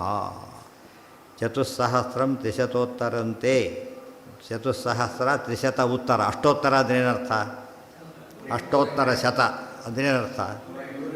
ಅಷ್ಟ ಉತ್ತರ ಶತ ಅಂದರೆ 8 ಮೇಲಿರೋ 100 ಅಂದರೆ 108 ಅಂತ ಆಯ್ತು. ಇಲ್ಲಿ 4,000 ತ್ರಿಶತೋತ್ತರ 300 ಜಾಸ್ತಿ ಇರ್ತಕ್ಕಂಥ 4,000 ವರ್ಷ ಅಂದರೆ 4,300 ವರ್ಷ. ತ್ರಿಶತೋತ್ತರಂತೆ ಸಂವತ್ಸರಾಣಂ ಅನುಭೂಯ ದಿವ್ಯಾನ್ ಭೋಗಾನ್. ದಿವ್ಯವಾದ ಭೋಗಗಳು ನೋಡೋದಕ್ಕೆ ಅವ್ರಿಗೆ ಭಾರಿ ಖುಷಿಯಾಗಬೇಕು. ಮುಂದಾಗೋದು ಬೇರೆ. ನರತ್ವೇಪಿ ಸದೇಶ್. ಇಲ್ಲಿಂದ ಎಷ್ಟೋ ಸತಿ ಹೀಗಾಗತ್ತೆ. ಯಾವುದೋ ಖೈದಿ ಇರ್ತಾನೆ, ಇಲ್ಲಿಂದ ಡೆಲ್ಲಿಗೆ ಕರ್ಕೊಂಡು ಹೋಗ್ಬೇಕು, ಅಲ್ಲಿ ಎಂಕ್ವೈರಿ ಕರ್ಕೊಂಡು ಹೋಗ್ಬೇಕು, ಫ್ಲೈಟಲ್ಲಿ ಕರ್ಕೊಂಡು ಹೋಗ್ತಾರೆ ತಿಳ್ಕೊಂಡು. ಫ್ಲೈಟಲ್ಲಿ ಹೋದ ಭಾರಿ ದೊಡ್ಡ ಭಾಗ್ಯ. ಅದ್ರ ಮಾಡಿರೋ ಕೆಲಸ ಯಾತಕ್ಕಲ್ಲಿ ಪರೀಕ್ಷೆ ಮಾಡಲಿಕ್ಕೆ ಹೊರತು ಇದಕ್ಕೇನಲ್ಲ. ಆದ್ದರಿಂದ ಅದು ಎಲ್ಲೇ ಕರ್ಕೊಂಡು ವ್ಯಾನಲ್ಲಿ ಹೋಗ್ತಿರ್ತಾರೆ ಅವರು. ಪೊಲೀಸ್ ಎಲ್ಲ ಇಷ್ಟು ದಿವಸ ಬೇರೆ ರಿಕ್ಷಾದಲ್ಲಿ ಓಡಾಡ್ತಿದ್ದೆ, ವ್ಯಾನಲ್ಲಿ ಹೋಗ್ತೀರಿ ಅಂತ ಕೇಳಿದರೆ ಅದೆಂಥ ಭೋಗ ಅದು? ಏನು ಅರ್ಥ ಇಲ್ಲ ಅದು. ಇದು ಜನ ಇವತ್ತು ಮಾಡ್ತಿರೋ ಲೌಕಿಕ ಸುಖಗಳೆಲ್ಲ ಆ ಗುಂಪಿಗೆ ಸೇರೋದು. ಎಷ್ಟೆಷ್ಟೇ ಚೆನ್ನಾಗಿರಲಿ ಅದೇನದು ಅನಿತ್ಯತ್ವಾತ್ ಸದುಃಖತ್ವಾತ್ ತದರ್ಭಾದ್ಯಾಹ ಪರಂ ಸುಖಂ. ಅನಿತ್ಯ ಮತ್ತು ದುಃಖದ ಸಮೇತ ಕೂಡಿದೆ. 2 ದೋಷ ಇದೆ. ಸ್ವರ್ಗಲೋಕದಲ್ಲೂ ಕೂಡ ಏನಿದೆ? ಪೂರ್ಣ ಸುಖ ಇಲ್ಲ, ದುಃಖ ಇದ್ದೇ ಇದೆ. ಜೊತೆಗೆ ಒಂದು ರಿಸ್ಕ್ ಇದೆ, ವಾಪಸ್ಸು ಬೀಳಬೇಕು ಅಂತ ರಿಸ್ಕ್ ಇದ್ದೇ ಇದೆ. ಅದು ಆದರೆ ಇದರಲ್ಲಿ ಯಾವುದೂ ಇಲ್ಲ. ಆದ್ದರಿಂದ ಯೋಚನೆ ಮಾಡಿ. ಈ ಆದ ಹಿನ್ನೆಲೆಯಲ್ಲಿ ಇದೆಲ್ಲ ಕಥೆ ಅಂತ ಕಂಡರೂ ಕೂಡ ಯಾರೋ ಹೋಗೋದು ನಾವು ಯಾವುದಕ್ಕೋ ತಿಳ್ಕೊಂಡ್ಬಿಟ್ಟು ಭಾರಿ ಕೆಟ್ಟವರಾದರೂ ಒಳ್ಳೆ ಅವಕಾಶ ಸಿಕ್ಕಿದೆ ಅಂತ ಹೇಳೋದಾದರೆ ನಾವು ಕೆಟ್ಟವರಾಗಬಹುದು ಅನ್ನೋ ಭಾವನೆ ಯಾವ ಕಾಲಕ್ಕೂ ಬರ್ಕೊಡೋದು ಅಂತ ಅರ್ಥ. ಏನ ಎಲ್ಲಿ ಹೇಳಿದ್ದೇನು? ನೀವೇ ಹೇಳಿ. ಸುಖ ಕೆಲವು ಸುಖ ಅಲ್ಲ. ಫೇಲಾಗಿ ಬಂದು ಕೂತಿದ್ದಾರೆ, ಏನು ಬಡಿಸಿದ್ರು ಅವ್ನು ಸಿಟ್ಟು ಬರುತ್ತೆ ಅವನಿಗೆ. ಗೊತ್ತಾಯ್ತಾ? ಎಂಜಾಯ್ ಮಾಡೋಕ್ಕೆ ಆಗಲ್ಲ ಅವನ ಕೈಲಿ. ಒಳಗೆ ದುಃಖ ಇದ್ದಾಗ ಹೇಗೆ ಎಂಜಾಯ್ ಮಾಡ್ತಾನೆ ಅವನು? ಸಾಧ್ಯ ಇಲ್ಲ. ಇವನಿಗೆ ಭಾಳ ರ್ಯಾಂಕ್ ಬಂದಿದ್ದಾನೆ, ಏನು ತಿಂದರೂ ಅವನಿಗೆ ಭಾರಿ ಖುಷಿ ಅವನಿಗೆ. ಅದು ಲೆಕ್ಕನೇ ಇಲ್ಲ. ಯಾಕೆಂದರೆ ಆನಂದ ನೋಡೋದೇ ಏನಕ್ಕೆ ಬಿಟ್ಬಿಡಿ, ಏನೋ ಹಾಕಿಬಿಡಿ ಸಾಕು. ಇದೇ ಭಾರಿ ಚೆನ್ನಾಗಿದೆ. ಗಮನ ಇಲ್ಲ ಆ ಕಡೆ, ಬೇರೆ ಕಡೆ ಗಮನ ಇರೋದು. ಆದ್ದರಿಂದ ಇವೆಲ್ಲ ಗಮನ ಇಲ್ಲ ಅಂತ ಅವನಿಗೇನು ಗೊತ್ತಾಯ್ತು? ಈಗ ಭಾರಿ ಊಟಕ್ಕೋಸ್ಕರ ಒದ್ದಾಡಬೇಡ, ಅವತ್ತು ಒದ್ದಾಡ್ತಾ ಇಲ್ಲ. ಯಾಕೆ? ಅದಕ್ಕಿಂತ ದೊಡ್ಡ ಸಾಧನೆ ಮಾಡಿದ್ದು ನಾನು. ಅರ್ಥ ಆಯ್ತಾ? ಅದಕ್ಕೆ ಜ್ಞಾನ ಕಾರ್ಯ ಮಾಡಿದಾಗ ಲೌಕಿಕ ಭೋಗಾಗಿ ಎರಡೂ ಜಾಸ್ತಿ ಇದ್ದರೂ ಕೇರ್ ಮಾಡಲ್ಲ ಅವರು, ಕಡಿಮೆ ಇದ್ದರೂ ಕೇರ್ ಮಾಡಲ್ಲ. ಯಾಕೆಂದರೆ ಅವ್ರಿಗೆ ಬೇಕಿಲ್ಲ. ಆಗ ದೊಡ್ಡ ಸಿಕ್ಕ ಕಾಲಕ್ಕೆ ಇದ್ಯಾಕೆ ಯೋಚನೆ ಮಾಡ್ತಾರೆ? ಏನು ಕೇಳೋದಿಲ್ಲ. ದುಃಖೇಪಿ ತೇಷಾಮಿಹ ತಾರತಮ್ಯಂ ಕಲೇಃ ಪರಂ ದುಃಖ ಮಿಹಾಖೇಲಾಶ್. ಅವ್ರು ಏನು ಮಾಡ್ತಾರೆ? ನಮ್ಮ ಮನುಷ್ಯರಾಗಿ ಹುಟ್ಟಿದ್ರು, ಅಂತೂ ಮನುಷ್ಯ ಜನ್ಮ ಬಂತಲ್ಲ, ನಾವೇನು ಹೇಳ್ತೀವಿ ಅದಕ್ಕೆ? ತತ್ರಾಪಿ ಜನ್ಮ ಶತಕೋಟಿಷು ಮಾನವತ್ವ. ಮಾನವ ಜನ್ಮ ದೊಡ್ಡದು, ಒಂದು ಇಷ್ಟು ಪುಣ್ಯ ಬಂತಲ್ಲ ಅಂದರೆ ಯಾತಕ್ಕೆ ಉಪಯೋಗಿಸಿದ್ರೆ ಅದನ್ನು? ಸದೈವ ಸದಾ ಈಶ್ವರೋಹಂ ಅಸತ್ ಜಗಚ್ಚ, ನಾನೇ ದೇವರು ಜಗತ್ ಸುಳ್ಳು. ಈ ವಾದ ಇಟ್ಕೊಂಡು ಏನು ಮಾಡಿದ್ರು ಅವರು? ಅಂಧತಮಸ್ಸಿಗೆ ಅನುಕೂಲ ಮಾಡಿಕೊಂಡ್ರು. ಅರ್ಥ ಆಯ್ತಾ? ಮನುಷ್ಯ ಜನ್ಮ ಮಿಸ್ಯೂಸ್ ಆಯಿತು. ಇವತ್ತು ಅಧಿಕಾರ ಎಷ್ಟೋದ್ರೆ ಒಳ್ಳೊಳ್ಳೆ ಅಧಿಕಾರಕ್ಕೆ ಬರ್ತಾರೆ, ಭಾರಿ ಪುಣ್ಯವಂತ ಅನ್ಕೋತೇವೆ. ಮಾಡಬಾರ್ದು ಮಾಡಿದರೆ ಯಾರು ಎಷ್ಟೋ ಪಾಪ ಸಾಧನೆಗೆ ಕಾರಣ ಆಯಿತು. ದುರ್ಯೋಧನ ಹುಟ್ಟಿದ ವಂಶ ಎಲ್ಲ ಎಂಥದ್ದದು? ಎಲ್ಲ A+ ಅದು. ಮಾಡಿದ್ದೆಲ್ಲ ವರ್ಸ್ಟ್. ಯಾವಾಗಲೂ ಉತ್ತಮ ಅವಕಾಶ ಸಿಕ್ಕಾಗ ಪಾಪ ಮಾಡಿದರೆ ಹೆಚ್ಚು ಪನಿಷ್ಮೆಂಟ್ ಕೊಡ್ತಾರೆ. ಒಳ್ಳೆ ಅವಕಾಶ ಇದ್ದಾಗ ಹೆಚ್ಚು ಪಾಪ, ಅದೇ ಪುಣ್ಯ ಮಾಡಿದರೆ ಹೆಚ್ಚು ಬೆನಿಫಿಟ್ ಇದೆ. ಇದೆಲ್ಲ ಯೋಚನೆ ಮಾಡಿದರೆ ಬರೀ ಬೋರ್ಡ್ ಸಿಕ್ತು ಅವೆಲ್ಲ ದೊಡ್ಡ ವಿಚಾರ ಅಲ್ಲ. ಏನು ಮಾಡಿದ ಅದರಿಂದ ಭಾರಿ ಶ್ರೀಮಂತ, ಯಾಕೆ ಉಪಯೋಗಿಸ್ದೆ ಅದ್ರ ಮೇಲೆ ಸಾರ್ಥಕ ಹೌದಲ್ಲ ಗೊತ್ತಾಗ. ಎಷ್ಟು ಜನ ಉಪಯೋಗಿಸ್ತೇ ಹೋಗೋರೆ ಜಾಸ್ತಿ ಆಗಿನ ಕಾಲಕ್ಕೆ. 100ಕ್ಕೆ 90 ಪಾಲು ಜನ ಸಿಕ್ಕಾಬಿಟ್ಟು 3-4 ಮನೆ ಮಾಡಿರ್ತಾರೆ. ಅಲ್ಲಲ್ಲಿ ಎಲ್ಲರಲ್ಲೂ ವಾಸ ಮಾಡೋಕ್ಕಂತೂ ಸಾಧ್ಯ ಇಲ್ಲ. ಅರ್ಥ ಆಯ್ತಾ? ಅದು ಕೊನೆಗೆ ಅದು ಏನು ಖರ್ಚು ಮಾಡ್ಲಿಕ್ಕೆ ದಾರಿನೂ ಇಲ್ಲ, ಹಾಗೆ ಬಿಟ್ಟು ಹೋಗ್ತಾರೆ. ಯಾರಿಗೋ ಒಬ್ಬರೇ ಸಿಗುತ್ತೆ ಕೊನೆ ಅಯೋಗ್ಯರಿ. ಅದು ಮಿಸ್ಯೂಸ್ ಮಾಡ್ತಾರೆ, ಆ ಪಾಪ ಎಲ್ಲ ಬರ್ತಿರುತ್ತೆ.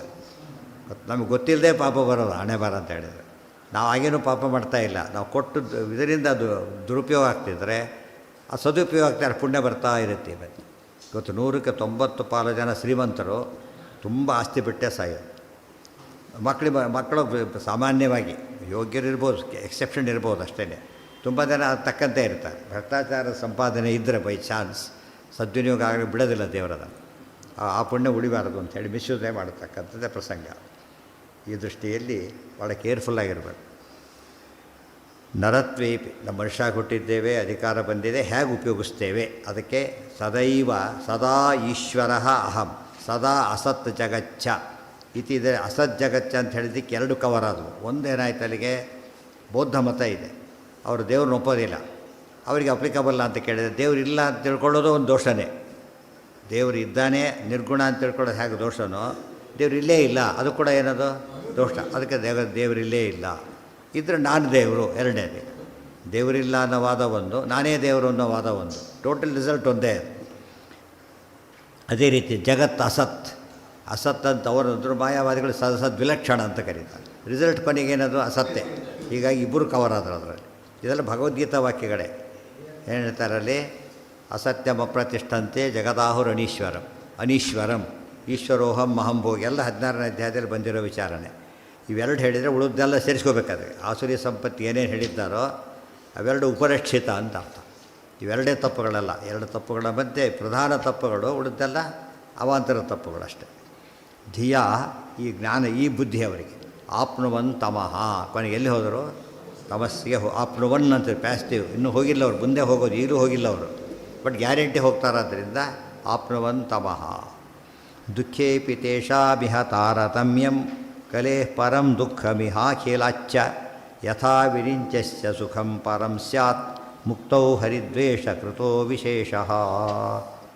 ದುಃಖೇಪಿ ತೇಷಾಮಿಹ ತಾರತಮ್ಯಂ, ದುಃಖೇ ಅಪಿ ತೇಷಾಮಿಹ ತಾರತಮ್ಯಂ ಕಲೇಃ ಪರಂ ದುಃಖಂ ಇಹ ಅಖಿಲಾತ್ ಚ ಯಥಾ ವಿರಿಂಚಸ್ಯ ಸುಖಂ ಪರಂ ಸ್ಯಾತ್ ಮುಕ್ತೌ ಹರಿದ್ವೇಷಕೃತಃ ವಿಶೇಷಃ.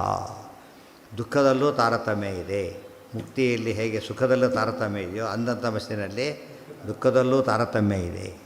ತಾರತಮ್ಯಂ ಕಲೇಃ ಪರಂ ದುಃಖಮಿಹಾಖಿಲಾಚ್ಚ.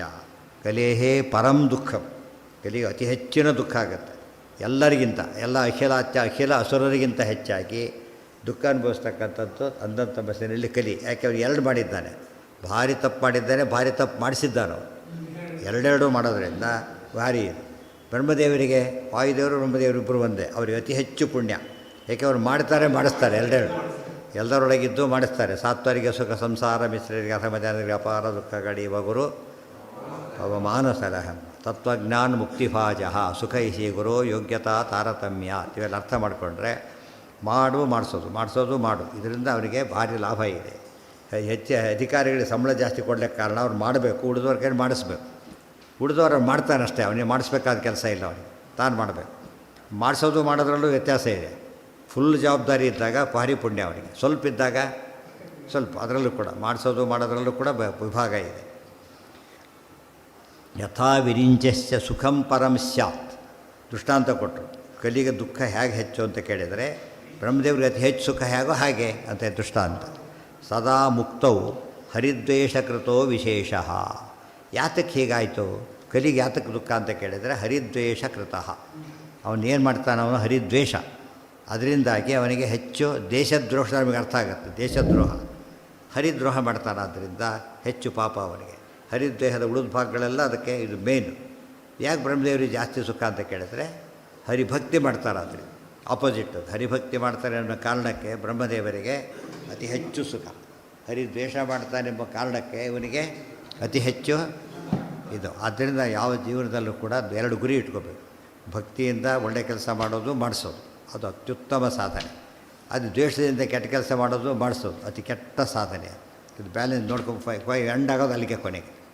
ಎಲ್ಲ ಸಾಧನೆ ರೆಡ್ಯೂಸ್ ಮಾಡ್ತಾ ಹೋದರೆ ಉಳಿಯೋದು ಅದರಲ್ಲಿ. ಆ ಅರ್ಥದಲ್ಲಿ ದುಃಖೇಪಿ ತೇಷಾಮಿಹ ತಾರತಮ್ಯಂ ಕಲೇಃ ಪರಂ ದುಃಖಂ ಇಹ ಅಖಿಲಾಚ್ಛ ಯಥಾ ವಿರಿಂಚಸ್ಯ ಸುಖಂ ಪರಂ ಸ್ಯಾತ್ ಮುಕ್ತೌ ಹರಿದ್ವೇಷಕೃತಃ ವಿಶೇಷಃ.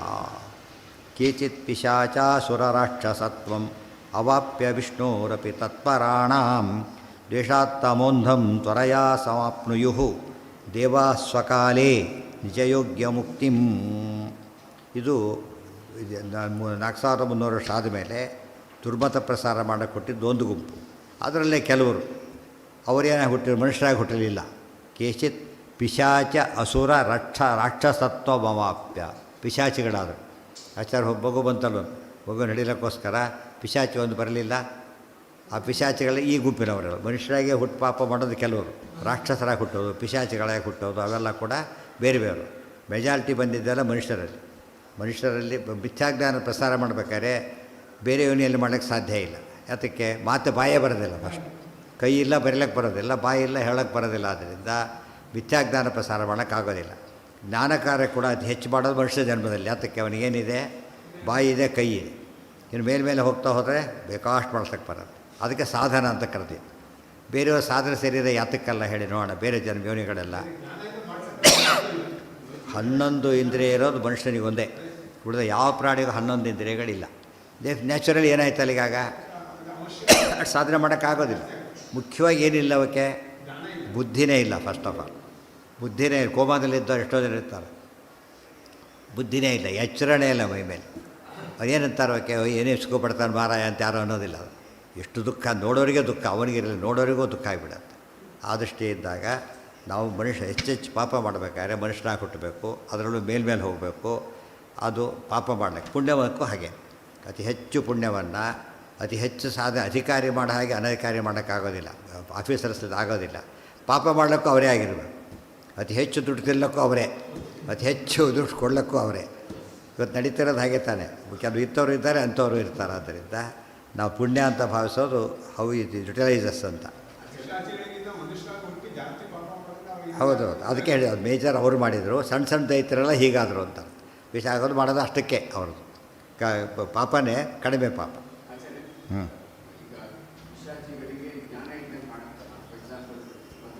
ಜ್ಞಾನ ಇಲ್ಲ ಅಂತ ಹೇಳಲಿಲ್ಲ. ಜ್ಞಾನದಲ್ಲಿ ಎಂಥ ಪಿಶಾಚಿಗಳು 2 ವಿಧ. ಇವತ್ತು ಕಪಿಗಳಿಗೆ ಜ್ಞಾನ ಇಲ್ಲ. ರಾಮದೇವ್ರ ಸೈನ್ಯಕ್ಕೆ ಜ್ಞಾನ ಇತ್ತಾ ಇಲ್ಲ? ಎತ್ತಿಗೆ ಜ್ಞಾನ ಇದೆಯಲ್ಲ, ಜಯತೀರ್ಥರಿಗೆ ಇತ್ತಾ ಇಲ್ಲ? ಅಂದರೆ ಅಸುರರಿಗೆ ಸುರರಿಗೆ ಯಾವ ಯೋನಿಯಲ್ಲಿ ಹುಟ್ಟಿದ್ರು ಏನಿರುತ್ತೆ ಅವರಿಗೆ ಜ್ಞಾನ ಇರುತ್ತೆ. ಆದರೆ ಸಾಧನೆ ಮಾಡೋಕ್ಕೆ ಅವಕಾಶ ಇರೋಲ್ಲ. ಅದಿಲ್ಲ ಅದನ್ನು ಮಾಡೋ ಆಪರ್ಚುನಿಟಿ ಇಲ್ಲ ಅಂತ ಹೇಳ್ತಾರಲ್ಲ ಹಾಗೆ. ಉಳಿದವ್ರಿಗೆ ಜ್ಞಾನ ಇರೋದಿಲ್ಲ, ಸಾಮಾನ್ಯರಿಗೆ ಜ್ಞಾನ ಇರೋದಿಲ್ಲ. ಆದರೆ ಅವರಿಗೆ ಜ್ಞಾನ ಇಲ್ಲದೆ ಹೋದರೆ ಮಾಡೋಕ್ಕೆ ಬರೋದಿಲ್ಲ. ಪಿಶಾಚಿ ಹೇಳ್ತಾರಲ್ಲ, ಜ್ಞಾನ ಇರಲಿಲ್ಲ ಯಾರು ಲೋಕೇಶ್ವರ ಲೋಕ ಬಾಲತಮ ಕೀಲೇತಿ, ಜ್ಞಾನ ಇಲ್ಲದೆ ಮಾತಾಡೋಕ್ಕೆ ಬರುತ್ತಾ? ಸೊ ಬೇರೆ ಯೋನಿಗಳಲ್ಲಿ ಹುಟ್ಟಿದಾಗ ಜ್ಞಾನ ಇರೋದಿಲ್ಲ ಅಂತ ಹೇಳಿದರೆ ಎಲ್ಲರಿಗೂ ಹೇಳಿದ ಮಾತಲ್ಲದು. ಯಾರಿಗೆ ಹೇಳಿದ್ದೋ? ಜನಸಾಮಾನ್ಯರು ಹೇಳಿದ್ದಷ್ಟೇ. ಅತಿ ಹೆಚ್ಚು ಜ್ಞಾನಿಗಳಿಗೆ ವೃಕ್ಷ ಯೋನಿಯಲ್ಲೂ ಜ್ಞಾನ ಇರುತ್ತೆ. ತೃಣವಾಗಿದ್ದಾಗಲೂ ಜ್ಞಾನ ಇರುತ್ತೆ. ಅತಿ ಹೆಚ್ಚು ದುಷ್ಟರಿಗೂ ಹಾಗೇನೆ. ಪಾಪದಿಂದ ಹುಟ್ಟಿರ್ತಾರೆ ಮತ್ತು ಪಾಪ ಮಾಡ್ಲಿಕ್ಕೆ ಬರುತ್ತೆ. ಹೌದು, ಬೇರೆ ಎಲ್ಲರಿಗೂ ಹಾಗಿಲ್ಲ. ಎಲ್ಲರಿಗೂ ಪಾಪ ಯೋನಿ ಕೆಲವೆಲ್ಲ ಪಾಪ ಮಾಡಿದರೆ ಪಾಪಿಗಳಾಗಿ ಹುಟ್ಟುಬಿಡ್ತಾರೆ ಅಷ್ಟೇ. ಅಲ್ಲಿ ಮತ್ತೆ ಪಾಪ ಮಾಡ್ಲಿಕ್ಕೆ ಬರೋದಿಲ್ಲ. ಕೆಲವ್ರು ಹಾಗಲ್ಲ, ಅದರಲ್ಲೂ ಮಾಡ್ತಾರೆ. ಅದಕ್ಕೆ ದೃಷ್ಟಾಂತ ಕೊಡಲಿಲ್ಲ. ಕಪಿಗಳು, ಕೋಟಿ ಕೋಟಿ ಕಪಿಗಳು, ದೇವತೆಗಳು ಹುಟ್ಟಿದ್ದಾರೆ, ಜ್ಞಾನ ಇದೆ ಅವರಿಗೆ. ರಾಮದೇವ್ ನಾರಾಯಣ ಅಂತ ಜ್ಞಾನ ಇದೆ, ಜೊತೆಗೆ ಸಾಧನೆ. ಸೊ ಎಲ್ಲಿ ಭೋಗ ಶರೀರಗಳು ಜ್ಞಾನ ಇಲ್ಲ ಅಂತ ಹೇಳ್ತಾರೆ. ಸಾಮಾನ್ಯರಿಗೆ ಹೇಳಿದ್ದೆ ಹೊರತು ಯಾರಿಗೆಲ್ಲ ಅದು ದೊಡ್ಡ ಸುರರಿಗೂ ಅಲ್ಲ, ದೊಡ್ಡ ಅಸುರರಿಗೂ ಅಲ್ಲ, ಇಬ್ಬರಿಗೂ ಜ್ಞಾನ ಇರೋದು. ಆ ಮಣಿ ಬಂತು, ಹಾವಾಗಿ ಬಂದ ಆಚಾರ ಕಚ್ಚಲಕ್ಕೋಸ್ಕರ. ಜ್ಞಾನ ಇರೋದ್ರೆ ಕಚ್ಚಲಕ್ಕೆ ಬರ್ತಿದ್ದ ಅವನು. ಹಾವಿನ ಜನ್ಮ ಜ್ಞಾನ ಇರ್ಕೊಡ್ದು. ಅವನಿಗೆ ಇತ್ತು ಅಂತ ಒಪ್ಪಲೇಬೇಕು, ಇಲ್ಲದ್ರೆ ಬರೋದು ಯಾಕೆ ಬರ್ತಿದ್ದ ಅವನು? ವರ್ಷಗಳ ಕಾಲ ಕಾಯ್ಕೊಂಡು ಯಾಕೆ ಕೊಡ್ತಿದ್ದ ಅಲ್ಲೇ? ಇವೆಲ್ಲ ಮೇಜರ್ ಕೇಸ್ ಕೇಳಿದ್ದು. ಒಬ್ಬೊಬ್ಬರು ಮಧ್ಯೆ ಹುಟ್ಟಿರ್ತಾರೆ, ಈ ಮೊದಲೇ ಹುಟ್ಟಿರ್ತಾರೆ ಕೆಲವರು. 4 ಮಾಸಲ್ಲಿ ಹುಟ್ಟಿದ್ದು ಆಗ. ಉದಾಹರಣೆ ಎಲೆಕ್ಷನ್ ಟೈಮ್ ಅಂತೀವಿ. ಇದು ಈ ಬೈ ಎಲೆಕ್ಷನ್ಗೆಲ್ಲ ದೊಡ್ಡ ಸುದ್ದಿ ಆಗೋದಿಲ್ಲ, ಅದು ಗೊತ್ತಾಯ್ತು. ಇದಾದ ಜನರಲ್ ಎಲೆಕ್ಷನ್ ಕಾನ್ಸೆಪ್ಟ್ ಬೇರೆ, ಬೈ ಎಲೆಕ್ಷನ್ ಕಾನ್ಸೆಪ್ಟ್ ಬೇರೆ. ಬೇರೆ ಸ್ಟೇಟಲ್ಲಿ ನಮಗೆ ಗೊತ್ತು ಕೂಡ ಆಗಲ್ಲ. ಬೇರೆ ಸ್ಟೇಟಲ್ಲಾದರೆ ಬಂತು ಹೋಯ್ತು ಅಷ್ಟೇ. ಈ ಜನರಲ್ ಬಂದಾಗ ಎಲ್ಲರಿಗೂ ಗೊತ್ತಾಗುತ್ತೆ. ಒಂದೊಂದು ಯಾವುದೋ ಸತ್ನೋ ಏನೋ ಆದ, ಮತ್ತೊಂದು ಕಡೆ ಬಂತು, ಯಾವುದೋ ಡಿಸ್ಟ್ರಿಕ್ಟ್ ಲೆವೆಲೆಲ್ಲ ಆಯಿತು, ತಾಲೂಕು ಲೆವೆಲ್ಲೆಲ್ಲ ಆಯಿತು. ನಮಗೆ ಹೈಲೈಟೇ ಆಗಲ್ಲ ಕೆಲವು ಸಲ. ಎಲ್ಲ ರೂಲ್ಸ್ ಅದಕ್ಕೆ ಮಾತ್ರ ಲಿಮಿಟ್, ಬೇರೆ ಕಡೆ ಅಪ್ಲೈಕ್ ಹೋಗಲ್ಲ. ಅಲ್ಲ, ಜನರಲ್ ಬಂದಾಗ ಎಲ್ರಿಗೂ ಅಪ್ಲಿಕಬಲ್. ಸೊ ಇದೊಂದು ಯಾತಕ್ಕೆ ಹೇಳಿದೆ ಅಂದರೆ, 4300 ವರ್ಷ ಆದಮೇಲೆ ಹುಟ್ಟಿದ್ರು ಅಂದರೆ ಮೆಜಾರಿಟಿ ಹುಟ್ಟಿದ್ದಾಗ. ಆ ಮುಂಚೆನೂ ಕೆಲವು ಹುಟ್ಟಿದ್ದಾರೆ ಈಗಾಗಲೇ. ಸಣ್ಣ ಸಣ್ಣ ಕೆಲಸ ಮಾಡ್ಕೊಂಡು ಹೋಗ್ತಿದ್ದಾರೆ ಅವರೆಲ್ಲ. ಸಣ್ಣ ಸಣ್ಣ ಗುಂಡಗಳು ಯಾವಾಗಲೂ ಇರ್ತಾರೆ. ಮೇಜರ್ ಬಂದಿದ್ದು ಪುಣ್ಯವಂತರು ಹಾಗೇನೆ. ಅವರು ಕೂಡ ಮಾಸಲ್ಲಿ ಹುಟ್ಟಿದ್ದು. ಎಲ್ಲ ಕಡೆ ರಾಮಾವತಾರಕ್ಕೆ ಮಾಸಲ್ಲಿ ಹುಟ್ಟಿದರು, ಕೃಷ್ಣಾವತಾರ ಮಾಸಲ್ಲಿ ಹುಟ್ಟಿದರು. ಬೇರೆ ಅವತಾರಗಳಲ್ಲಿ ಒಬ್ಬ ಪ್ರಹ್ಲಾದ ಬೇರೆ ಆ ಥರ ಬಂದರು ಅಷ್ಟೇ ಹೊರತು ಮಾಸಲ್ಲಿ ಬರಲಿಲ್ಲ. ಕೇಚಿತ್ ಪಿಶಾಚಾಸುರ ರಾಕ್ಷಸತ್ವಂ ಅವಾಪ್ಯ ವಿಷ್ಣೋರಪಿ ತತ್ಪರಾಣಾಂ ದ್ವೇಷಾತ್. ಅವ್ರು ಏನೇ ಹುಟ್ಟಿದ್ರು ದ್ವೇಷ ಒಂದೇ ಅವ್ರ ಕೆಲಸ. ಅವರು ತಮೋಂಧಂ ತ್ವರಯಾ ಸಮಾಪ್ನು. ಅವ್ರು ಬೇಗ ಹೋದರು ಅಂದರೆ ಲಾಂಗ್ ಟೈಮಲ್ಲಿ ಬೇಗ ಅಂತ ಅರ್ಥ. 1-2 ಗಂಟೆಯಲ್ಲಿ ಹೋದರೂ ಆ ರೀತಿ ಅರ್ಥ ಅಲ್ಲ. ಸಾಧನೆ ಬೇಗ ಪೂರೈಸರು ಅಂತ ಹೇಳಿದರೆ, ಈ ಕೋರ್ಸ್ ಭಾರಿ ಬೇಗ ಮುಗಿಸ್ತೆ ಅಂದರೆ ಕಂಡೆನ್ಸರ್ ಕೋರ್ಸಲ್ಲಿ ಸ್ವಲ್ಪ ವಿನಾಯಿತಿ ಇರುತ್ತೆ ಹೊರತು ಪೂರ್ತಿ 0 ಒಂದು ಚೂರು ಅಂತ ಇರೋದಿಲ್ಲ. ಚೂರು ಕಡಿಮೆ ಆಗಿರುತ್ತೆ ಅಷ್ಟೆ. ತತ್ಪರಾಣಾಂ ದ್ವೇಷಾತ್ತಮೋಂಧಂ ತ್ವರಯಾ ಸಮಾಪ್ನುಯು ದೇವಾಸ್ವಕಾಲೇ ನಿಜಯೋಗ್ಯ ಮುಕ್ತಿಂ. ಹೀಗೆ ಅವರೆಲ್ಲ ತ್ವರೆಯ ಅವರಿವರನ್ನೇ ಅವರಿಗೂ ಅನ್ವಯ. ಅವರೆಲ್ಲ ತ್ವರೆಯ ದೈತ್ಯರೆಲ್ಲ ತಮಸ್ಸಿಗೆ ಹೋದರು. ಇವರು ತ್ವರೆಯ ಸ್ವಕಾಲದೊಳಗೆ ನಿಜಯೋಗ್ಯ ಮುಕ್ತಿ, ತಮ್ಮ ಯೋಗ್ಯವಾದ ಮುಕ್ತಿ ಏನು ಆ ಮುಕ್ತಿಗೆ ಅವ್ರು ಹೊರಟರು. ತಾರತಮ್ಯ ಕ್ರಮದಲ್ಲಿ ಯೋಗ್ಯ ಅಂತ ಅವರ ಯೋಗ್ಯವಾದ ಕೊಡಿ ಅಂತ ಹೇಳಿದರೆ ಎಲ್ಲ ಯೋಗ್ಯನೇ. 2 ಯೋಗ್ಯ. ಈಗ ಯೋಗ್ಯ ಒಳ್ಳೆಯವರು ಅಂತ ಒಂದು ಅರ್ಥ ಗೊತ್ತಾ. ತಾರತಮ್ಯ ಪ್ರಕಾರ ಅಂತ ಇನ್ನೊಂದು ಅರ್ಥ. ಯೋಗ್ಯತಾ ತಾರತಮ್ಯ ತಾಧಸ್ಸೆ ಮಿಶ್ರ ಬುದ್ಧಿ ಬಂದಿದೆ ಇದರಲ್ಲಿ ವಾಯುಸ್ತುತಿಯಲ್ಲಿ. ಯೋಗ್ಯತೆ ಎಷ್ಟು ಬಡಿಸಿ ಅಂತ ಹೇಳಿದರೆ ಏನರ್ಥ? ಎಷ್ಟು ತಿನ್ನಕ್ಕೆ ಸಾಧ್ಯ ಇದೆ ಅಷ್ಟು ಬಡಿಸಿ ಅಂತ. ಅಯೋಗ್ಯರು ಬಂದೇ ಇಲ್ಲ, ಎಲ್ಲ ಯೋಗ್ಯರೇ ಇರೋದಲ್ಲಿ. ಬಟ್ ತಿನ್ನೋದ್ರಲ್ಲಿ ಎಲ್ಲ ಯೋಗ್ಯತೆ ಒಂದೇ ರೀತಿ ಇಲ್ಲ. ಕೆಲವು ಕಡಿಮೆ ಇದ್ದಾರೆ, ಹೆಚ್ಚಿದ್ದಾರೆ, ಅದರಿಂದ ಹೆಚ್ಚು ಕಡಿಮೆ. ಕೆಲವರು ಫಲಾರ ಮಾಡ್ಕೊಂಡು ಬಂದುಬಿಟ್ಟಿರ್ತಾರೆ, ಅವರಿಗೆ ಜಾಸ್ತಿ ಸೇರಿಸೋದಿಲ್ಲ. ಅವ್ರು ಬರೀ ಸ್ವೀಟ್ಗಾಗಿ ಬಂದಿರ್ತಾರೆ ಅಷ್ಟೇ. ಕೇಳಿ, ಅವರೇನಿಲ್ಲ, ಅವರು ವೆರೈಟಿಗಳಷ್ಟೇ, ಗುಂಡಗಳಲ್ಲೇ ವ್ಯತ್ಯಾಸಗಳು ಅಷ್ಟೇ. ಅವರು ಹಾಗೇನೆ ದೊಡ್ಡ ದೊಡ್ಡ ದೇವತೆಗಳು ಹೇಗೆ ಅವರು ಹಾಗೇನೆ. ದೊಡ್ಡ ದೇವತೆಗಳಾದರೆ ಸಾಂಶರು, ಸಣ್ಣ ದೇವತೆಗಳು ಪೂರ್ತಿ ಹುಟ್ಟಿಬಿಡ್ತಾರೆ. ದೊಡ್ಡವರು ಅಂಶೇನ ಹುಟ್ಟಿದ್ದಾರೆ. ಆಚಾರ್ಯ ಹೇಳಿ ಎಷ್ಟು ಹೇಳಿದ್ದಾರೆ. ಅಂಶೇನ ವಾಯುರವತಿಯಿಂದ ಬಂದಾಗ ವಿಷಯ ಹೇಳಿದ್ದಾರೆ. ದೈತ್ಯರಿಗೆಲ್ಲಿ ಈ ಕಲಿಯ ಅಂಶ ಅಂತ ಹೇಳಿಲ್ಲ. ಈಗ ಕಲಿಯರ ಅಂಶಸ್ತು ಸಂಜ್ಞೆ ದುರ್ಯೋಧನ ಅಂತ ಹೇಳಿದ್ದಾರೆ, ಮಹಾಭಾರತಲ್ಲೇ ಬರುತ್ತೆ. ಕಲಿಯ ಅಂಶ ಅಂತ ಹೇಳ್ತಾರೆ. ಇವತ್ತು ಉದಾಹರಣೆಗೆ ಒಂದು ಮೈಸೂರು ಪಾಕ್ ಇದೆಯಪ್ಪ, ಒಂದು 20 ಜನಕ್ಕೆ ಅದು ಹಂಚ್ತಾರೆ, 20 ಜನಕ್ಕೆ. ಬಟ್ ಮಾಡಿರೋ ಅದು ಲಾಟ್ ಅದು ಒಂದೇ. ಯಾನ್ ತೊಗೊಂಡ್ರು ಅದೇ ಕ್ವಾಲಿಟಿ ಇರುತ್ತೆ, ಗೊತ್ತಾಯ್ತಾ. ಇನ್ನೊಂದು ಸೆಟ್ ಮಾಡಿದಾಗ ಏನಾಗುತ್ತೆ, ಅದು ಬೇರೆ ಆಗ್ಬೋದು. ಈ ಲಾಟಲ್ಲಿ ಅದೇನೆ. ಈ ಪೇಪರ್ ಕೂಡ ಹಾಗೇನೆ. ಪೇಪರ್ ತೊಗೋತೀವಿ ಪ್ರಿಂಟ್ಗೋಸ್ಕರ ನಾವು, ಎಲ್ಲ 100% ಯೂನಿಫಾರ್ಮಿಟಿ ಇರಲ್ಲ ಅದರಲ್ಲಿ. ಸ್ವಲ್ಪ ಹೆಚ್ಚು ಕಡಿಮೆ ಇರುತ್ತೆ, ಕೆಲವು ವೈಟ್ ಜಾಸ್ತಿ ಇರುತ್ತೆ, ಕಡಿಮೆ ಇರುತ್ತೆ. ಅದಕ್ಕೆ ಯಾವಾಗ ಏನು ಮಾಡ್ತಾರೆ, ಒಂದು ಪುಸ್ತಕ ಭಾರಿ ಚೆನ್ನಾಗಿ ಕಾಣಬೇಕು ಅಂದರೆ ಯೂನಿಫಾರ್ಮಿಟಿ ಇರಬೇಕು. ಅದಕ್ಕೆ ಮೊದಲೇ ಅಷ್ಟು ಪೇಪರ್ ಒಟ್ಟಿಗೆ ತರಿಸ್ಕೊಂಡ್ಬಿಡ್ತಾರಲ್ಲ ಅಂತ, ಆ ಯೂನಿಫಾರ್ಮ್ ಆಗಿರುತ್ತೆ. ತುಂಬ ದೊಡ್ಡ ಪುಸ್ತಕ ಆಗಿ ಆ ಪೇಪರಲ್ಲಿ ಆಮೇಲೆ ತೊಗೊಂಡಾಗ ಎದ್ದು ಕಾಣುತ್ತೆ ನಿಮಗೆ. ಈ ಕಡೆ ವೈಟು, ಈ ಕಡೆ ಕ್ಲಿಯರಾಗಿ ಕಾಣುತ್ತೆ. ಅದಕ್ಕೆ ತ್ರಿವೇಣಿ ಸಂಗಮದಲ್ಲಿ ಹೇಗೆ ಕ್ಲಿಯರಾಗಿ ಗಮನಗಂಗ ಕಾಣುತ್ತಾ ಹಾಗೆ. ಅದಕ್ಕೆ ಆ ಲಾಟಲ್ಲಿ ಒಂದು ರೀತಿ ಇರುತ್ತೆ ಅಷ್ಟೇ. ದೈತ್ಯರು ಕೂಡ ಹಾಗೇನೆ, ದೇವತೆಗಳು ಹಾಗೇನೆ.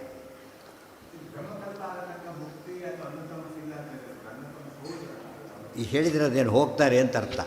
ಈಗ ನಿಮ್ಮ ಮನೆ ಯಾರೋ ನೋಡ್ಲಿಕ್ಕೆ ಹೋದ್ರಿ, ಇಲ್ಲೇ ಹೋಗ್ತಿರ್ತಾರೆ, ಆಫೀಸ್ಗೆ ಹೋದ್ರು ಅಂತಾರೆ. ಆಫೀಸ್ಗೆ ಹೋಗಿಲ್ಲ, ಈ ಲೆಫ್ಟ್ ಹೌಸ್ ಅಂಬದು ಇಲ್ಲಿಂದ ಬಿಟ್ಟರು ಅಷ್ಟೇ ಹೊರತು ಏನಾಗಿಲ್ಲ. ಅವರು ಆಫೀಸ್ಗೆ ಹೋದರು, ಬದ್ರಿಗೆ ಹೋದ್ರು ಇನ್ನೂ ಹೋಗಿರೋ ಬಸ್ ಸ್ಟ್ಯಾಂಡಾಗ ಇರ್ತಾರೆ ಅಷ್ಟೇ. ಅವರು ಬದ್ರಿಗೆ ಹೋದರು, ಆಗಲೇ ಹೋದ್ರು ಬದ್ರಿ ಅಂತ ಹೇಳಿದರೆ, ಅದು ಬದ್ರಿಗೆ ಹೋಗಿಲ್ಲ ಅವ್ರು ಇನ್ನೂ, on the way to Badri ಅಷ್ಟೇ. ಮನೆಗೆ ಬಂದು ಹೋಗೋದಾದರೆ ಈಗ ಬಂದು ಹೋಗ್ತಾರೆ ಮತ್ತೆ ಅಂತ, ಇನ್ನು ಹೋಗಿಲ್ಲ ಬಂದು ಹೋಗ್ತಾರೆ ಅಂತ ಹೇಳ್ತಾರೆ. ಡಿಫ್ರೆನ್ಸ್ ಇರೋದು 5-10 ನಿಮಿಷ ಅಷ್ಟೇ. ಆದರೆ ಮತ್ತೆ ಬರೋ ಕೇಸ್ಗೆ ಇನ್ನೂ ಹೋಗಿಲ್ಲ ಅಂತಾರೆ.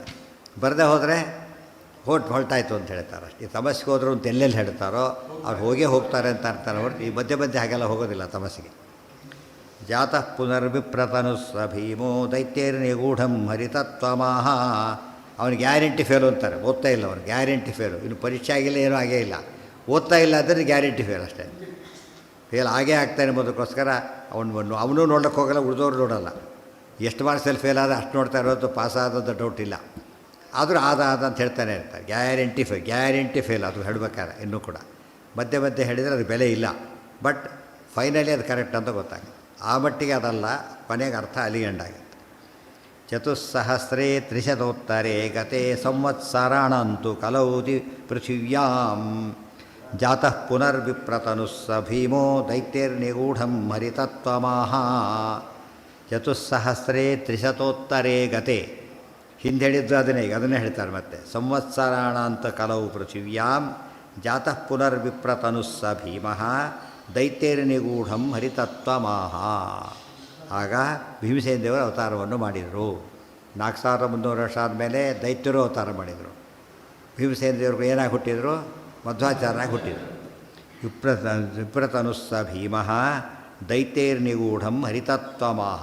ಅವರಿಗೂ ದೈತ್ಯರಿಂದ ಏನು ಬ್ರಹ್ಮ ತತ್ವ ಮರೆಯಾಗಿತ್ತು ಅದನ್ನೆಲ್ಲ ಮತ್ತೆ ಬೆಳಕಿಗೆ ತಂದರು ಅಂತ. ಅದಿಷ್ಟನ್ನು ಪುನಃ ಬೆಳಕಿಗೆ ತಂದರು. ಹರಿತತ್ವಮಾಹ. ಇಲ್ಲಿ ತುಂಬ ಜನ ಕನ್ಫ್ಯೂಸ್ ಮಾಡ್ಕೊಂಡ್ಬಿಡ್ತಾರೆ. ಏನು ಕನ್ಫ್ಯೂಸ್ ಮಾಡ್ಕೊಂಡು ಬರೆದವರಿದ್ದಾರೆ ಆ ಥರ, ಭಾರಿ ಗೊಂದಲ ಇದೆ ಅಂತೇಳಿ. ಏನು ಗೊಂದಲ ಇಲ್ಲ, ಇವ್ರು ಗೊಂದಲ ಮಾಡ್ಕೊಂಡಿದ್ದಾರೆ ಅಷ್ಟೇ. ಇವರೇನು ತಿಳ್ಕೊಂಡ್ರು? ದೈತ್ಯರು ಹುಟ್ಟಿದರು, 4300 ವರ್ಷದ ಮೇಲೆ ದುರ್ಮತ ಪ್ರಸಾರ ಮಾಡಿದರು. ಆಚಾರ್ಯರು ಆ ವರ್ಷಕ್ಕೆ ಹುಟ್ಟಿದ್ದಾರೆ, ಪ್ರಸಾರ ಮಾಡಿದ ಮೇಲೆ ಖಂಡನೆ ಮಾಡಬೇಕಲ್ಲ. ಇಬ್ಬರು ಏನಾದರೂ ಈಗ ಕಂಟೆಂಪರರೀಸ್ ಆದರು. ಅದಕ್ಕೆ ಹೇಳ್ತಾರೆ, ಇದನ್ನು ಖಂಡನೆ ಮಾಡಲು ಹೇಳಕ್ಕೆ ಹೊರಟಿಲ್ಲ. ಮೊದಲು ಹುಟ್ಟಿದವರು ಮಧ್ಯೆ ನಾಶ ಮಾಡ್ದು ಹೇಳಿದೆ ಈಗಾಗಲೇ. ಮೊದಲು ನಾಶ ಮಾಡ್ತಾರೆ, ಅದನ್ನು ಖಂಡನೆ ಮಾಡ್ಲಿಕ್ಕೆ ಆಚಾರ್ಯರು ಬಂದರು. ಆಚಾರ್ಯರು ಬಂದ್ರಲ್ಲ, ಇವ್ರ ಎತ್ತಸಕ್ಕೆ ಮತ್ತೆ ಹುಟ್ಟು ಬಂದರು. ಇವರೆಲ್ಲ ಕೂಡ ಒಂದೇ ಕಾಲಕ್ಕೆ ಹುಟ್ಟು ಬಂದಿತ್ತು. ಮುಂದೆ ಅವ್ರು ಪ್ಯಾರಲಲ್ ಮಾಡ್ಕೋತಾನೇ ಬರ್ತಿದ್ದಾರೆ. ಈಗಲೂ ನಡೀತಾ ಇದೆ ಅಂತ ಅರ್ಥ. ಅದು ನೆವರ್ ಎಂಡಿಂಗ್. ಅದು ಬಂತು ಕ್ಲೋಸ್ ಆಯಿತು ಅಂತಿಲ್ಲ. ಕನ್ಫ್ಯೂಸ್ ಮಾಡ್ಕೊಂಬಿಟ್ಟು ಅವ್ರ ಮತ 4300 ವರ್ಷದ ಮೇಲೆ ಬಂತು. ಆಚಾರ್ಯ ಖಂಡನೆ ಮಾಡ್ಲಿಕ್ಕೆ ಆಗಲೇ ಬಂದರು. ಇಬ್ಬರು ಸೈಮಿಲ್ಟೇನಿಯಸ್ ಹೇಗೆ ಬರ್ತಾರೆ? ಈಗ ಸಾಧ್ಯ ಇಲ್ಲ. ಅದು ಮೊದಲಿಂದು ಅಂತ ಹೇಳ್ತಾರೆ. ಅದು ಮುಂದೆ ಅದನ್ನು ಹೇಳ್ತಾರೆ. ಇಲ್ಲೂ ಹೇಳ್ತಾರೆ ರಾಮಾವತಾರದ ಕೊನೆಗೂ ಹೇಳಿದ್ದಾರೆ, ಇಲ್ಲೂ ಹೇಳ್ತಾರೆ. ಅದು ಅನೇಕ ಅಪಾರ್ಥ ಮಾಡ್ಕೊಂಡ್ಬಿಟ್ಟು ಸರಿಯಲ್ಲ. ನಾನು ಮೊದಲೇ ಬಂದವರು ಕೆಲವರಿದ್ದಾರೆ, ಆಮೇಲೆ ಬಂದವರು ಕೆಲವರಿದ್ದಾರೆ. ಆ ಕಾಲಕ್ಕೆ ಇಬ್ಬರು ಜೊತೆಗಿದ್ದಾಗ ಮತ ಹೇಳೋದೇನು ಖಂಡನೆ ಮಾಡೋದೇನು ಬಂತ ಅಲ್ಲ ಅಂತ ಪ್ರಶ್ನೆ ಮಾಡ್ತಾರೆ. ಅದಲ್ಲ, ಆ ಬ್ಯಾಚೆ ಬೇರೆ, ಈ ಬ್ಯಾಚೆ ಬೇರೆ. ಕಲವು ಪೃಥಿವ್ಯಾಂ ಜಾತಃ ಪುನರ್ವಿಪ್ರತನ ಸ ಭೀಮಃ ದೈತ್ಯೈರ್ನಿಗೂಢಂ ಮರೆಯಾಗಿಸಲ್ಪಟ್ಟ. ಎಲ್ಲಿದೆ ನಿಗೂಢಂ ಅನ್ನೋ ಪದ? ಮಂದಂ ಮನಸಿತ ಸತಾಂ ಹಂತ ನೂನಂ ತಿರೋಭೂ. ಮೊದಲನೇ ಸರ್ಗದ ಕೊನೆಯ ಶ್ಲೋಕದಲ್ಲಿ ಹೇಳಿಬಿಟ್ಟಿದ್ದಾರೆ. ಅವ್ರು ಹಾಗೆ ಮಾಡಿದ್ದರಿಂದ ಎಲ್ಲ ಇದಾಯಿತು. ಇದು ಬೇರೆ ಬೇರೆ ಫಾರಮ್ನಲ್ಲಿ ಇತ್ತು ಮತ. ಇಲ್ಲಿ ಸಿಸ್ಟಮೆಟೈಸ್ ಆಗ್ತಾ ಬಂತು. ಅವರು ದುರ್ಮತಗಳು ಕೂಡ ಸಿಸ್ಟಮೆಟಿಕ್ ಆ ಸ್ಥಿತಿಯಲ್ಲಿ ಅವರು ಖಂಡನೆ ಮಾಡಿದರು. ಮತ್ತು ಮುಂದೆ ಮಾಡ್ತಾ ಪ್ಯಾರಲಾಗಿ ಹೋಗ್ತಾನೇ ಇದೆ. ಇವತ್ತು ದುರ್ಯೋಧನಾದಿಗಳನ್ನ ಒಂದು ಕಡೆ ಕಿರಿಮೆರಾದಿಗಳನ್ನ ಭೀಮಸೇನರು ಕೊಲ್ತಾನೇ ಇದ್ದಾರೆ. ದುರ್ಯೋಧನಗಳು ಇದ್ದೇ ಇದ್ದಾರೆ ಆ ಕಡೆಗೆ, ಗೊತ್ತಾಯ್ತಾ? ಹಾಗೇ ಕೊಲ್ತಾ ಎರಡು ಸೈಮಿಲ್ಟೇನ್ ನಡೀತಾರೆ ಕೆಲಸನೇ. ಆಮೇಲೆ ಕೆಲಸ ಇಲ್ವ? ಹಾಗಿದ್ದರೆ ಜಯತೀರ್ಥವಾದಿಗಳನ್ನ ಗೆದ್ದಿಲ್ವ? ಆಮೇಲೆ ವ್ಯಾಸರಾಜ ಗೆದ್ದಿಲ್ಲ, ರಾಯರು ಎಷ್ಟು ಜನ ಗೆದ್ದಿಲ್ಲ. ಆಮೇಲೆ ಆ ಕಾಲಕ್ಕೆಲ್ಲ ಮುಗಿಸ್ಬಿಡಲಿಲ್ಲ. ಅದು ಆಟ ಹೇಗದು ನಡೀತಾನೆ ಇರಬೇಕು. ಹಾಗೇನೆ ಅನಾದಿತ ಕತ್ಲೆ ಬೆಳಕು ಇದ್ದಿದ್ದೆ ಆ ಥರ ಇರುತ್ತೆ. ತದೈವ ಕೃಷ್ಣಾಪಿ ಭುವಿ ಪ್ರಜಾತ. ವಿಪ್ರತನು ಅಂತ ಯಾತಕ್ಕೆ ಹೇಳಿದರು? ಹಿಂದೆ ಕ್ಷತ್ರಿಯ ದೇಹ ಭೀಮರೂಪ, ಹನುಮಂತ ರೂಪ ಕಪಿರೂಪ, ಅದಕ್ಕೆ ವಿಪ್ರರೂಪ ಅಂತ ಅದಕ್ಕೆ ಬಿಡಿಸಿ ಹೇಳಿದರು. ಇಲ್ಲದೆ ಹೋಗಿದ್ರು. ಅದರಂತೆ ಇದು ಕೂಡ ಕ್ಷತ್ರಿಯಾದ ರೂಪ ಅಂತ ಅನ್ಕೋಬಾರ್ದು ಅಂತ ಹೇಳೋದಕ್ಕೆ ವಿಪ್ರತನು ಪ್ರಜಾತಃ. ತದೈವ ಕೃಷ್ಣಾಪಿ ಭುವಿ ಪ್ರಜಾತ. ಇದು ವೆರಿ ಇಂಟ್ರೆಸ್ಟಿಂಗ್. ಇದು ಪ್ರೀತ್ಯೈ ಹರೇರಂಧ ತಮಸ್ಯ ಪಾತಯತೆ ಮಹಾಸುರಾನ್ ವಿಷ್ಣುಪರಾರ್ಜುನಾದ್ಯಾಹ ಕೃತೇ ಪ್ರಜಾತ ಹರಿತೋಷಣಾಯ ತದೈವ ಕೃಷ್ಣ ಅಪಿ ಭುವಿ ಪ್ರಜಾತ. ಅದೇ ಕಾಲಕ್ಕೇನೆ ದ್ರೌಪದಿ ಅವತಾರವನ್ನು ಮಾಡಿದರು. ಮಧ್ವಾವತಾರ ಕಾಲಕ್ಕೆ ಏನಾಯಿತು? ಹನುಮದವತಾರಕ್ಕೆ ವಿಪ್ರಕನ್ಯಾ ಶಿವಕನ್ಯಾ, ಭೀಮಾವತಾರಕ್ಕೆ ದ್ರೌಪದಿ, ಈ ಅವತಾರದಲ್ಲಿ ಇನ್ನೊಂದು ರೂಪ. ಈಗ ಮೂರು ಅವತಾರಗಳಲ್ಲೂ ಕೂಡ ಅವರು ಒಟ್ಟು ಎಷ್ಟು ಅವತಾರ ಮಾಡಬೇಕಾಗಿತ್ತು? ಅವರು ನಾಲ್ಕು ಕೂಡ 3 ಯುಗದಲ್ಲಿ 4 ಮುಗೀತು. 3 ಯುಗದಲ್ಲಿ 4 ಅವತಾರಗಳು ಮುಗಿದಿದೆ. ಏನು ಕುತೂಹಲ ಇದೆ? ಎಲ್ಲಿ ಅದೆಲ್ಲ ಹೇಳಿಲ್ಲ ಅಂದರೆ ಬೇಕಿಲ್ಲ ಅಂತ ಅರ್ಥ. ಯಾವುದವ್ರು ಹೇಳಿಲ್ಲೋ ನಾವು ಕೆದಕ್ಕೆ ಕೇಳಬೇಕಾದ ಕಾರಣ ಇಲ್ಲ. ಅದು ಹೇಳಬೇಕಾದ್ರೆ ಹೇಳಿಬಿಡ್ತಿದ್ದಾರೆ. ತುಂಬ ಮುಖ್ಯವಾದ್ದನ್ನು ಬಿಡೋದಿಲ್ಲ. ಯಾವುದು ಎಲ್ಲರೂ ತಿಳ್ಕೊಬೇಕಾದ ಕಾರಣ ಇಲ್ಲ. ಅದನ್ನೇನು ಮಾಡ್ತಾರೆ? ರಿಸಲ್ಟ್ ಬಂತು, ಯಾರು ವ್ಯಾಲ್ಯೂಯೇಷರು, ಯಾರು ಟ್ಯಾಬ್ಲೆಟ್ರು ತೊಗೊಂಡು ನಾವೇನು ಮಾಡೋದಕ್ಕೆ? ಈಗ ಕೆಲಸದ್ದು ಬೇಕಿಲ್ಲ. ಕೆಲಸದ್ದು ಬೇಕಾಗುತ್ತೆ, ಹೈಯರ್ ಲೆವೆಲಲ್ಲಿ ಬೇಕು, ಕೆಲವು ಲೆವೆಲ್ ಬೇಕಿಲ್ಲ. ಅದೆಲ್ಲ ಪೋಸ್ಟ್ಮ್ಯಾನ್ ಕೊಟ್ಟೋದು ಅಂತಾರೆ. ಯಾವ ಪೋಸ್ಟ್ಮ್ಯಾನ್ ಹೆಸರು ಕೇಳ್ಕೊಂಡ್ರೆ ಅಂತ ಕೇಳಿ ಉಪಯೋಗ ರೀ. ಹೆಸರು ಹೇಳಿದ್ರು ಅಷ್ಟೇ, ಬಿಟ್ಟರು ಅಷ್ಟೇ. It makes no difference. ಏನೋ ಅದಕ್ಕೆ ಹೇಳಿದ್ದು. ಒಪಿನಿಯನ್ ಇದೆ ಅದಕ್ಕೆ. ಅದರಿಂದ ನಾವು ಕೆಲವರು ಹೇಳ್ತಾರೆ ಆಚಾರ್ಯ ಹೇಳಿಲ್ಲ ಅಂದಮೇಲೆ ನಾವು ತುಂಬ ಇದು ಮಾಡೋಕ್ಕೆ ಕಾರಣ ಇಲ್ಲ. ಬಿಟ್ಟು ಎಲ್ಲ ಹೆಸರುಗಳು ಹೇಳೇ ಇಲ್ಲ ಎಷ್ಟೋ ಕಡೆಗೆ. ಎಲ್ಲ ಹೆಸರು ನಮಗೆ ಬೇಕಿಲ್ಲ ಕೂಡ. ಈಗ ಕಾನ್ಸ್ಟಿಟ್ಯೂಷನ್ ಅನೌನ್ಸ್ ಮಾಡ್ತಿದ್ದಾರೆ ಎಲ್ಲರೂ ಕೂಡ. ಎಲ್ಲ ನೋಡೋದಿಲ್ಲ. ಯಾವ್ದು ನೋಡ್ತೇವೆ ನಾವೀಗ? ನಮ್ಮ ಏರಿಯಾ ಮಾತ್ರ ನೋಡ್ತೇವೆ. ಎಲ್ಲಿರುತ್ತೆ ಉಳಿದತ್ತೆ ಇರ್ಬೋದು ಕೇಳಿದ್ರೆ ಆಮೇಲೆ ನೋಡೋದು. ಈಗಲೆಲ್ಲ ಆಮೇಲೆ ನೋಡೋದಿಲ್ಲ, ಟೋಟಲ್ ನೋಡ್ತಾರೆ ಹೊರತು ಎಲ್ಲರ ಪರಿಚಯ ಅವ್ರು ಏನಾಗಿದ್ರು ಯಾರೂ ಬೇಕಿಲ್ಲ ನಮಗೆ. ಅದಕ್ಕೆ ನಮಗೆ ಕನ್ಸರ್ನ್ ಆಗಿರೋದು ಇವ್ರು ಮಾತ್ರ. ಆದ್ದರಿಂದ ಹೇಳಕ್ಕೆ ಹೋಗಲಿಲ್ಲ. ಏನು ಗೊತ್ತಾಗಲೇಬೇಕು ಅಂತ ಅವರ ಉದ್ದೇಶ ಇದ್ದರೆ ಹೇಳ್ತಿದ್ರು, ನಾವು ಕೇಳಬೇಕಾಗಿಲ್ಲ. ಅದನ್ನು ಆ ಉದ್ದೇಶ ಇದ್ದರೆ ಉದ್ದೇಶ ಇಲ್ಲ ಅವರಿಗೆ, ಅದಕ್ಕೆ ಹೇಳಲಿಲ್ಲ ಅಂತ ಅರ್ಥ. ವಾದವಾದಿದ್ರೆ ಹಾಗೆ ಹೇಳ್ಬೋದು. ಇವರಿಗೆ ಕೆಲವರು ಹೀಗೆ ಹೇಳ್ತಾರೆ, ಕೆಲವರು ಹಾಗೆ ಹೇಳ್ತಾರೆ. ಅಷ್ಟೇ ಬಿಡಬೇಕೆ ಹೊರತು ಏನು ಮಾಡಬಾರ್ದು? ನಿರ್ಣಯ ಸಿಗೋವರೆಗೂ ಹೇಳೋದಕ್ಕೆ ಹೋಗಬಾರ್ದು. ಖಚಿತ ನಿರ್ಣಯ ಸಿಕ್ಕ ಹೇಳ್ಬೋದು ಅಷ್ಟೇ ಹೊರತು ಉಳಿದತೆ ಬೇಕಿಲ್ಲ. ಭುವಿ ಪ್ರಜಾತ ಪ್ರೀತೈ ಹರೇರಂಧ ತಮಸ್ಯ ಪಾತಯತೆ ಮಹಾಸುರಾನ್ ವಿಷ್ಣು ಪರಾರ್ಜುನಾದ್ಯಾಹ ಕೃತೆ ಪ್ರಜಾತ ಹರಿತೋಷಣಾಯ ತದೈವ ಕೃಷ್ಣ ಅಪಿ ಭುವಿ ಪ್ರಜಾತ. ಅದೇ ಕಾಲಕ್ಕೆ ಕೃಷ್ಣ ದ್ರೌಪದಿ ಅವತಾರ ಜಾತ ಪ್ರಜಾತ ಅಂತ ಹೇಳಿದರು. ಮತ್ತೆ ಪ್ರಜಾತ ಅಂತ ಹೇಳಿದ್ರಿಂದ ಅವ್ರು ಹುಟ್ಟು ಉಳಿದವರಿಗೆ ಹುಟ್ಟಿದಂತೆ ಅಲ್ಲ, ಋತುಗಳ ರೀತಿ ಹುಟ್ಟೋದು ಬೇರೆ. ಆದ್ದರಿಂದ ಪ್ರಜಾತ ಅಂತ ಕರ್ತಿದ್ದಾರೆ. ಪ್ರೀತೈ ಹರೇರಂಧ ತಮಸ್ಯ ಪಾತಯತೆ. ಹರಿಪ್ರೀತಿ ಅವತಾರ ಮಾಡಿಬಿಟ್ಟು ಅಂಧ ತಮಸ್ಸಿಗೆ ಕಾರಣರಾದರು ದೈತ್ಯರಿಗೆ. ದ್ರೌಪದಿ ರೂಪದಿಂದ ಹೇಗೆ ಕೀಚಕಾದಿಗಳಿಗೆ ದುರ್ಯೋಧನಾದಿಗಳಿಗೆ ಅಂಧ ತಮಸ್ಸು ಪ್ರಾಪ್ತಿಗೆ ಕಾರಣರಾದರು, ಹಾಗೆ ಇಲ್ಲೂ ಹಾಗೆ ಆದರು. ಮಹಾಸುರಾನ್ ವಿಷ್ಣು ಪರಾರ್ಜುನಾದ್ಯಾಹ. ಅದೇ ಕಾಲಕ್ಕೆ ಯಾರನ್ನ ಅಂಧ ತಮಸ್ಯ ಪಾತಯತೆ, ಯಾರನ್ನ ಮಹಾಸುರಾನ್ ಅಸುರನ್ನು ಅಂಧ ತಮಸ್ಸಿಗೆ ಹಾಕಿದರು. ಅಂದರೆ ಅರ್ಥ ಏನು? ಆ ಕಾಲಕ್ಕೆ ಅಸುರರಿದ್ದರು ಎಂಬುದು ಕೂಡ ಗ್ಯಾರಂಟಿ ಆಯಿತು. ಆಯ್ತು, ಮಧ್ಯದಲ್ಲಿ ಎಷ್ಟೋ ಜನ ಸೋಲಿಸಿದ್ರು ಅಂತ ಆಚಾರ್ಯ ಹೇಳಿದ್ರಲ್ಲ. ಮತ್ತು ಅವರು ಹುಟ್ಟಿ ಬಂದವರು, ಅವರೆಲ್ಲ ಹುಟ್ಟಿ ಬಂದವರು ಸೋಲಿಸಿದರು. ಅವರ ಸಾವಿಗೆ ಇವರು ಕಾರಣರು ಕೂಡ ಆದರು. ವಿಷ್ಣು ಪರಾರ್ಜುನಾದ್ಯಾಹ. ಅದೇ ಕಾಲಕ್ಕೆ ಅರ್ಜುನಾದಿಗಳು ಅವತಾರ ಮಾಡಿದರು ಅಂತ ಹೇಳ್ತಾರೆ. ಅರ್ಜುನಾದಿಗಳು ಕೂಡ ಅದೇ ಕಾಲಕ್ಕೆ ಅವತಾರ ಮಾಡಿದರು. ಭಾರಿ ಇಂಟ್ರೆಸ್ಟಿಂಗ್ ಇದು. ಆಗ ನಾವು ಇದೊಂದು ಮ್ಯಾಚ್ ಆಗುತ್ತಾಗ ಜೈತೀರ್ಥ ಅವತಾರ ಮಾಡಿದರು ಅರ್ಜುನಾಂಶರು ಅಂದರೆ ಆಚಾರ ಒಪ್ಪಿಗೆ ಇದೆ. ವ್ಯಾಖ್ಯಾನದಲ್ಲಿ ಬರೀತಾರೆ ಅದನ್ನು. ಹೀಗೀಗೆ ಎಲ್ಲ ಹೇಳ್ತಾ ಹೋಗ್ತಾರೆ. ಅರ್ಥ ಆಯ್ತಾ? ಅರ್ಜುನಾದ್ಯಾಹ ಅಂತ ಹೇಳ್ತಾ ಪರಂ ಅಂತ ಹೇಳಿದ ತಕ್ಷಣ ಒಂದೇ ಕಾಲಕ್ಕೆ ಅಂತ ಅರ್ಥ ಅಲ್ಲ. ಒಂದು ಸೀರೀಸ್, ಒಬ್ಬರಾದ್ಮೇಲೆ ಅವತಾರ ಮಾಡ್ತಿದ್ದಾರೆ ಅಂತ ಅರ್ಥ. ಕೃತೇ ಪ್ರಜಾತ ಹರಿತೋಷಣಾಯ ಕೃತೆ. ಯಾತಕ್ಕೆ? ಹರಿತೋಷಣ ಮಾಡೋ ಕಾರ್ಯಕ್ಕೋಸ್ಕರ ಅವತಾರ ಮಾಡಿದರು ಅಂತ ಅರ್ಥ. ಪ್ರಜಾತ ಹರಿತೋಷಣಾಯ. ಕೆಲವರು ಕೃತಕದಲ್ಲಿ ಅವತಾರ ಮಾಡಿದರು ಅಂತ ಆ ರೀತಿ ಅರ್ಥ ಮಾಡ್ತಾರೆ. ಬಟ್ ಇಲ್ಲೇ ಬಂದಿರೋದ್ರಿಂದ ಈ ಅರ್ಥಕ್ಕೆ ಹೊಂದಾಣಿಕೆ ಸಿಗೋದು. ಹೌದು, ಎಲ್ಲ ಪಾಂಡವರು. ಇದೆಲ್ಲ ಮಹಾಭಾರತಲ್ಲೇ ಬರುತ್ತೆ. ಒಂದು ಕಾಲಕ್ಕೆ ಕೇಳ್ತಾರೆ, ಬಂದಿಲ್ಲೇ ಬರುತ್ತೆ, ಹೇಳ್ತೇನೆ. ಹರಿತೋಷಣಾಯ, ಇದರಲ್ಲಿ ಯಾತಕ್ಕೆ ಅವತಾರ ಮಾಡಿದ್ರು? ಹರಿತೋಷಣಾಯ. ಅದಕ್ಕೆ ಪ್ರೀಣಯಾಮೋ ವಾಸುದೇವಂ ಪದ ಆಚಾರ ಅದನ್ನೇ ಇಟ್ಟು ಅವತಾರ ಮಾಡಿದ್ದು ಹರಿಪ್ರೀತಿಗೋಸ್ಕರ. ಆದ್ದರಿಂದ ಪ್ರೀಣಯಾಮೋ ವಾಸುದೇವಂ ಅನ್ನೋ ಪದ ಮ್ಯಾಚ್ ಆಯಿತು.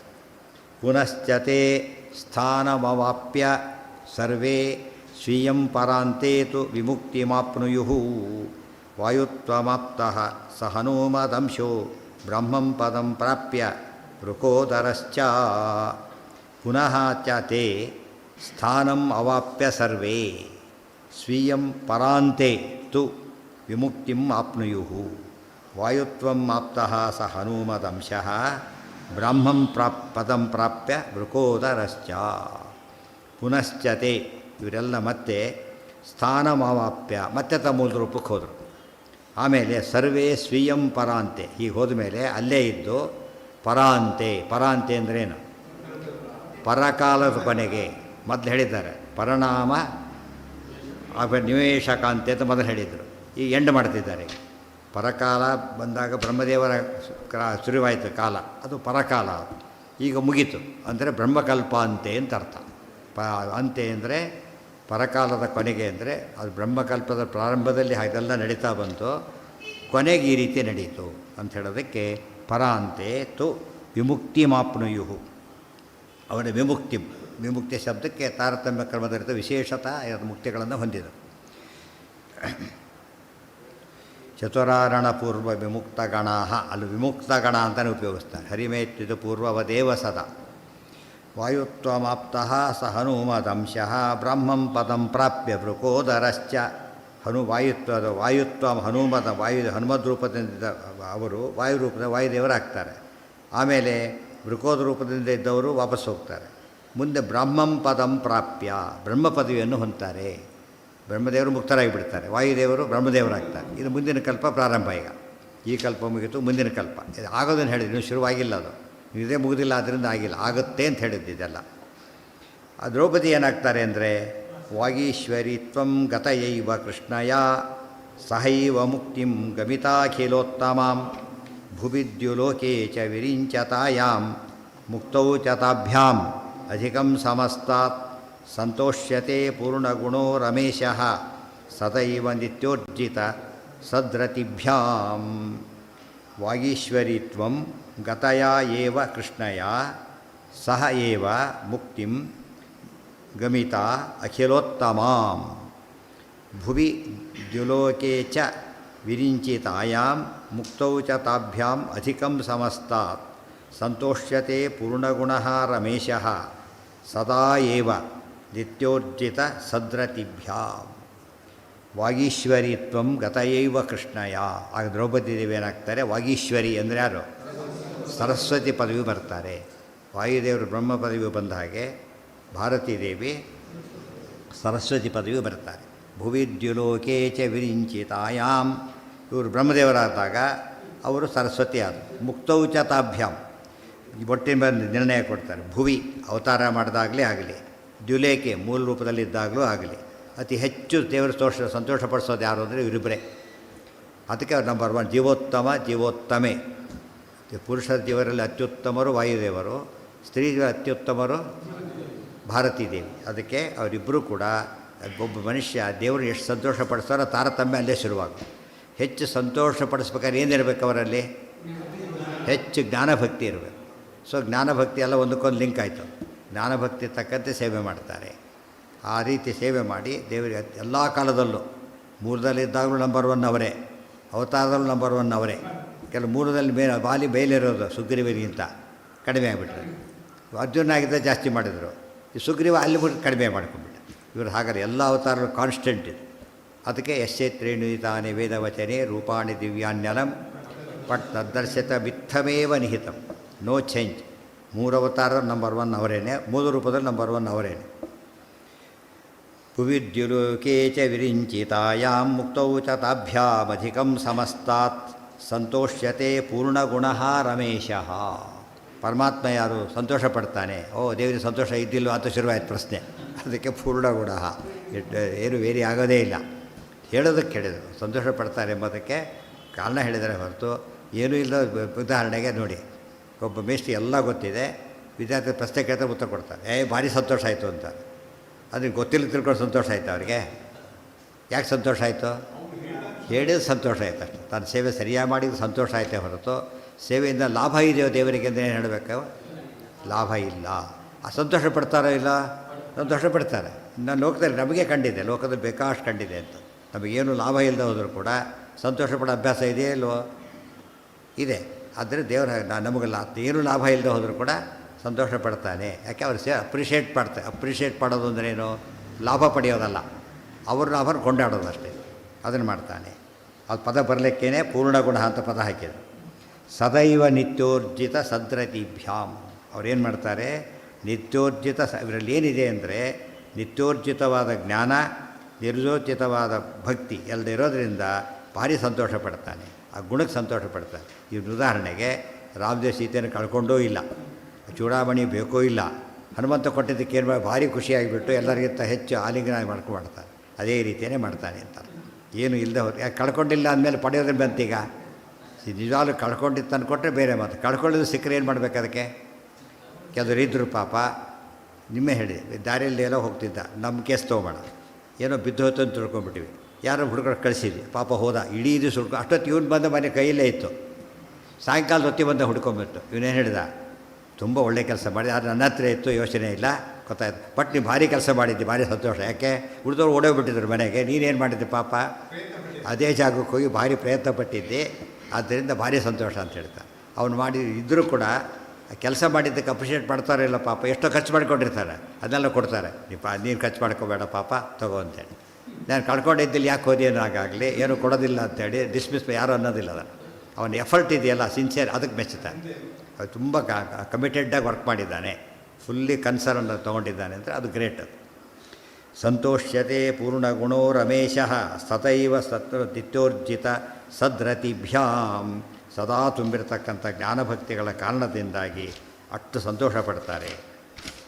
ಅದೇ ರೀತಿಯೇ ಪರಮಾತ್ಮ ಇನ್ನೆಂಥವನು ಅಂದರೆ, ದೇವರೇ ಇವರಿಂದ ಸಂತೋಷ ಯಾಕೆ ಆಗಿಲ್ಲ ಅಂತ ಕೇಳಿದರೆ, ನಿತ್ಯೋರ್ಜಿತ ಸದ್ರತಿಭ್ಯಾಂ, ಪರಮಾತ್ಮನ ಪರಿಪೂರ್ಣವಾದ ಆನಂದ ಯಾವಾಗಲೂ ಇರಬೇಕು. ಓಂ ಆನಂದಮಯೋ ಅಭ್ಯಾಸಾತ್ ಓಂ ಇರಬೇಕಾದ್ರೆ ಹೊಸ ಸಂತೋಷ ಪಡೋ ಕಾರಣನೇ ಇಲ್ಲ. ಭೂಷನ್ನಯೋಧಿ ಬಭ್ರುಷು ನಮ್ರತೆ ಬಡಿತ್ಥಾ ತದ್ವಪುಷೇ ಧಾಯಿ, ಬೇರೆ ಬೇರೆ ವಾಕ್ಯಗಳವು. ತಾಂ ಸುತೆ ಕೀರ್ತಿಂ ಮಘವನ್ ಮಹಿತ್ವಾ, ಮೂರು ಬೇರೆ ಬೇರೆ ಇತ್ಯಾದಿ ಸೂಕ್ತಾನಿ ಚ ತತ್ಪ್ರಮಾಣಂ. ಇಲ್ಲಿ ಶುರುವಾಯಿತು. ಏನೇನು ಹೇಳಿದಿರಿ? ವಾಯುದೇವರ ಭೀಮ ಅಂತ ಹೇಳ್ತೀರಿ, ಅವರೇ ಮಧ್ವಾಚಾರ್ಯ ಅಂತ ಹನುಮಂತ ಹೇಳ್ತೀರಿ, ಏನು ಆಧಾರ ಇದೆ ಅಂತ ಪ್ರಶ್ನೆ. ಈಗ ಅದೇ ದ್ರೌಪದಿ ಬಗ್ಗೆ ಏನು ಆಧಾರ ಇದೆ ಅಂದರೆ, ಭೂಷನ್ನಯೋಧಿ ಬಭ್ರುಷು ನಮ್ನತೆ, ಇದೇನದು ಋಷಭ ಸೂಕ್ತ ಅಂತ ಕರೀತಾರೆ. ದುರ್ಯೋಧನನ ತಲೆ ತುಳಿಬೇಕಾದ್ರೆ ಹೇಳಿದ್ದು ಅದೇನೆ. ಋಷಭೇ ಹೇಳಬೇಕಾದ್ರೆ ಋಷಭೇತಿ ಚ ಸೂಕ್ತೇನ, ಋಷಭ ಸೂಕ್ತದಿಂದ ಋಷಭಮ್ಮ ಸಮಾನಾನ ಮಿತಿ ಸೂಕ್ತಂ ದದರ್ಶ ಅಲ್ಲಿ ಹೇಳಿದ್ದಾರೆ. ಅದಕ್ಕೆ ಆ ಸೂಕ್ತನ ಅಲ್ಲಿ ಸೂಕ್ತದ ಹೆಸರು ಹೇಳಿದರು, ಸೂಕ್ತದ ಮಂತ್ರ ಹೇಳಿದರೆ ಇಲ್ಲಿ ಭೂಷಣ್ ಅಂತ ಶುರುವಾಗೋದು. ಭೂಷಣ್ ಅಯೋಧಿ ಬಭ್ರುಷು ನಮ್ನತೆ ಒಂದು ಭಾಗ, ಇನ್ನೊಂದು ಬಡಿತ್ಥ ತದ್ವಪುಷೇ ಧಾಯಿ, ಎಲ್ಲ ಬಂದೋಗಿದೆ, ಮೂರು ಅವತಾರನೂ ಬಂದಿದೆ. ಅದರಲ್ಲಿ ಬೇರೆ ಅರ್ಥ ಮಾಡೋಕ್ಕೆ ಬರೋದೇ ಇಲ್ಲ, ಅದಕ್ಕೆ ಅರ್ಥನೇ ಮಾಡಬೇಕು. ತಾಂಸುತೆ ಕೀರ್ತಿಂ ಮಘವನ್ ಮತ್ತು ಮಹಿತ್ವ, ಇಷ್ಟು ಮೂರು ಸೂಕ್ತಗಳಲ್ಲಿ ಇಷ್ಟೇ ಅಲ್ಲ, ಇತ್ಯಾದಿ ಬೇಕಾದ ಸೂಕ್ತಗಳಿವೆ. ಸೂಕ್ತಾನಿ ಚ ತತ್ಪ್ರಮಾಣಂ, ಇದು ಯಾವುದಕ್ಕೆ ಪ್ರಮಾಣ? ನಾವು ಹೇಳಿದ ಇಷ್ಟು ವಿಷಯಕ್ಕೂ ಕೂಡ ಪ್ರಮಾಣ ಅದೇನೆ. ಮುಂದೆ ಬರೋರು ಹಿಂದೆ ಬರೋದಕ್ಕೆಲ್ಲ ಆಗಮನೇ ಪ್ರಮಾಣ, ಬೇರೆ ಪ್ರಮಾಣ ಇಲ್ಲ. ಇದು ವೇದವಾಕ್ಯಗಳು. ಯಾತಕ್ಕೆ ಪ್ರಮಾಣ? ಅವು ಅಪೌರುಷೇಯವಾದ್ದರಿಂದ ದೋಷ ಶಂಕ ಮಾಡೋ ಚಾನ್ಸೇ ಇಲ್ಲ. ಬಾವಿ ನೀರು ತಂದೆ, ಮಡಿ ನೀರು ತಂದೆ ಅಂತ ಕೇಳಾಗಿಲ್ಲ. ಯಾತಕ್ಕೆ? ಮೈಲಿಗೆಯನ್ನು ಸೇರ್ಕೊಂಡು ಹೋಗಿದ್ದಾನೆ, ಅದರಲ್ಲಿ ಇವನು ಮಡಿಯನ್ನು ಸೇರ್ಕೊಂಡ್ಬರ್ತಾನೆ. ಹೋಗಿ ನೀರು ಹೊರಗೆ ಹಾಕ್ತಾನೆ, ಬಾವಿಯವರೇ ನೀರು ಹಾಕಲ್ಲ ಅವನು. ಬಾವಿ ತೊಳೆಕೇನು ಹೋಗಲ್ಲ, ಓಡಾಡಿ ಜಾಗ ಎಲ್ಲ ತೊಳ್ಕೊತಾನೆ ಬೇಕಾದ್ರೆ. ಬಾವಿ ನೀರು ಮಾತ್ರ ಹಾಗೆ ತೆಗಿತಾನೆ. ಅವ್ನು ಮುಟ್ಟಿದ್ದಕ್ಕೆ ಏನಾಗಲಿಲ್ಲ ಅದು. ಯಾತಕ್ಕೆ? ಅವನು ಬಾವಿಂದ ಎಳ್ಕೊಂಡಿದ್ದಾನೆ, ಆ ನೀರಿನಲ್ಲಿ ಕೈ ಹಾಕಿಲ್ಲ, ಅದೇನು ಕೂಡ. ಇನ್ನೊಂದು ನೀರು ಹರಿದು ಹೋಗಿಬಿಡುತ್ತೆ, ಅವ್ನು ಮುಟ್ಟಿದ ನೀರು ಏನಾಗಲ್ಲ, ಇರಲ್ಲ ಅಲ್ಲಿ. ಬಾವಿಯಲ್ಲಿ ತುಂಬ ಜನ ತಪ್ಪು ತಿಳ್ಕೊಂಡಿದ್ದಾರೆ. ಅದು ಫ್ಲೋ ಆಗ್ತಿರುತ್ತೆ, ಆ್ಯಕ್ಚುಲಿ ಫ್ಲೋ ಆಗ್ತಿರೋದ್ರಿಂದ ಅದು ನಮಗೆ ಮಡಿಗೆ ಬರೋದು. ಆ ನೀರು ಹೋಯ್ತದು, ಮುಟ್ಟಿದ ನೀರು ಹೊರಟೋಯ್ತು ಆ ಕಡೆಗೆ. ನಾವೇ ಮುಳುಗ್ತೇವೆ ಮೊದಲನೇ ನೀರಲ್ಲಿ, ಮುಂದೆ ಇನ್ನೊಂದು ಮುಳುಗಿ ಹಾಕ್ತೀವಿ. ಆ ನೀರಲ್ಲಿ ಬೇರೆ ನೀರು ಬಂದಿದೆ ಆಗಲೇ, ಬೇರೆ ನೀರು ಇಲ್ಲಿ ಕಾಣುತ್ತೆ, ತುಂಬ ಅಲ್ಲಿ ಕಾಣಲ್ಲ.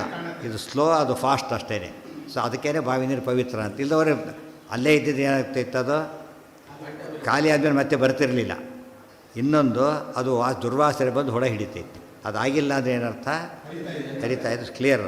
ಮತ್ತು ಹೀಗೆ ಬಿದ್ದ ಮೇಲೆ ಬಂದು ಹೋಗಲೇಬೇಕಲ್ಲ ದಾರಿ, ಅದು ಹಾಗೆ ಬಿಡ್ತಾ ಇದ್ದರೆ ನೀರು ಏನಾಗ್ತಿತ್ತು, ಬಿದ್ದು ಹರಿದು ಹೊರಗಡೆ ಹೋಗ್ತಿತ್ತು. ಮೇಲಕ್ಕೆ ಬರ್ತಾಯಿತ್ತು, ಮೇಲಕ್ಕೆ ಬರ್ತಾಯಿಲ್ಲ, ಆ ಲೆವೆಲ್ಗೆ ಹರಿತಾಯಿದ್ದು. ಈ ಲೆವೆಲಿಗೆ ಹಾಗೆ ಹರ್ಕೊಂಡು ಮುಂದೆ ಹೋಗಿಬಿಡೋದು. ಮತ್ತು ಮುಂದಿನ ಬಾವಿಗೆ ಹೋಗುತ್ತೆ, ಮತ್ತೆ ಅದು ಇನ್ನೊಂದು ಬಾವಿ ಅಲ್ಲಿಗೆ ಹೋಗುತ್ತೆ, ಅಲ್ಲಿಂದ ಮತ್ತೆ ಹೋಗುತ್ತೆ, ಮುಂದಕ್ಕೆ ಹೋಗ್ತಾನೆ ಇರುತ್ತೆ ಪ್ರವಾಹ. ಅದು ಕೆಳಕ್ಕೆ ಹರಿಯೋ ಪ್ರವಾಹ, ಆದ್ದರಿಂದ ಅದು ಮಡಿ ಬರುತ್ತೆ. ಅದು ಯಾರೋ ನೀರು ಬಿಟ್ಟರು ಪೈಪಿಂದ, ಅದು ಬರಲ್ಲ. ಯಾತಕ್ಕೆ? ಅಲ್ಲಿಂದ ನೀರು ಬರ್ತಾಯಿದ್ದು, ಹಿಂದೆ ಸೋರ್ಸ್ ಇಲ್ಲ ಅದಕ್ಕೆ. ಮುಂದೆ ಅವ್ನು ಮುಟ್ಟಿದ ನೀರಾಗಿಬಿಡುತ್ತೆ, ಅವ್ನು ಬಿಟ್ಟು ನೀರಾಗೋದ್ರಿಂದ ಅದು ಮಡಿ ಬರೋಲ್ಲ. ಇದು ಮಡಿ ಬರೋದು. ಯಾರಕ್ಕೆ ಭಾರಿ ಪ್ರಶ್ನೆ ಕೇಳ್ತಾರೆ ಕೆಲವು, ಯಾವ್ದಾಗ ಬರುತ್ತೆ, ಯಾಕೆ ಬರುತ್ತೆ? ತೊಟ್ಟಿ ನೀರು ಬರಲ್ಲಂತೆ, ಬಾವಿ ನೀರು ಬರುತ್ತಂತೆ. ಯಾಕೆ? ಉತ್ತರ ಗೊತ್ತಿಲ್ಲ. ಆದ್ದರಿಂದ ಇವನೇನು ಮಾಡ್ತಾರೆ, ಮರುದಿವಸ ತೊಟ್ಟಿ ನೀರು ತೊಗೊಬಿಡ್ತಾರೆ, ಬಾವಿ ನೀರು ಬಿಟ್ಟುಬಿಟ್ಟು, ಅಥವಾ ಬಾವಿ ನೀರು ತೊಗೊಬಿಡ್ತಾರೆ. ಹರಿಯೋ ಅರ್ಥ ಮಾಡಿ, ಬಾವಿ ಕಾನ್ಸೆಪ್ಟ್ ಅಂದರೆ ಅಷ್ಟೇ. ನೀರು ಒಳಗೆ ಹರಿಯೋ ಪ್ರವಾಹನ ಒಂದು ಕಡೆ ಸ್ಟಾಪ್ ಮಾಡಿ ಆ ನೀರು ಅಷ್ಟಕ್ಕೆ ತೊಡ್ತಾನೆ. ಅದಕ್ಕೆ ಅದೇ ಲೆವೆಲಿಗೆ ಹಾಗೆ ಹೋಗಿಬಿಡುತ್ತೆ ಅಷ್ಟೇ, ಮುಂದಕ್ಕೆ ನೀರು ನಿಲ್ಲೋದೇ ಇಲ್ಲ. ಅದು ಆಳಕ್ಕೆ ಹೋದಷ್ಟು ಏನಾಗ ಅಲ್ಲಿವರೆಗೆ ನೀರು ನಿಲ್ಲುತ್ತೆ. ಆ ಲೆವೆಲ್ ಬಂದ ತಕ್ಷಣ ಹರಿಲಿಕ್ಕೆ ಶುರು ಮಾಡೋದು. ಆ ಲೆವೆಲ್ ಬರೋವರೆಗೂ ಹಾಗೇ ಇರುತ್ತೆ. ಆ ನೀರು ದಾರು ಹರಿಲಿಕ್ಕೆ ಶುರುವಾಗುತ್ತೆ. ಅದು ಯಾವ ಸಮಸ್ಯೆನೂ ಬರೋದಿಲ್ಲ. ಹೋಗ್ತಾನೆ ಇರುತ್ತೆ ಮುಂದಕ್ಕೆ ಅದು. ಹೌದು ಹೌದು, ದೋಷ ಅದೇನಾಗುತ್ತೆ, ಎರಡಿದೆ. ಒಂದು ಹರಿಯ ನೀರು, ಇನ್ನೊಂದು ನದಿ ವೇಗೇನ ಶುದ್ಧತಿ. ಸೈಂಟಿಫಿಕ್ ಅದು.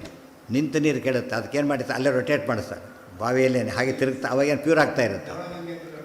ಎಲ್ಲ ಕಡೆ ಹಾಗೆ ಮಾಡ್ತಾರೆ. ಆ ರೀತಿ ಮಾಡೋದ್ರಿಂದ ಅದೇನಾಗಲ್ಲ, ಸರೋವರದ ನೀರಿಗೂ ವ್ಯತ್ಯಾಸ ಇದೆ. ಸರೋವರದಲ್ಲಿ ಎರಡು ನೀರು ಸೇರುತ್ತೆ, ಸೆಲೆ ಇರುತ್ತೆ. ಮಳೆ ನೀರು ಬಂದ ಮಳೆ ನೀರು ಅದು ಮಿಕ್ಸ್ ಆಗುತ್ತೆ ತುಂಬ ಸಲ, ಆಮೇಲೆ ಲೆವೆಲ್ ಮೇಲೆ ಆಮೇಲೆ ಅದು ಕಡಿಮೆ ಆಗುತ್ತೆ. ಇಲ್ಲಿ ಹಾಗಲ್ಲ, ಯಾವಾಗಲೂ ಒಂದೇ ಸ್ಟೇಜಲ್ಲಿರುತ್ತೆ.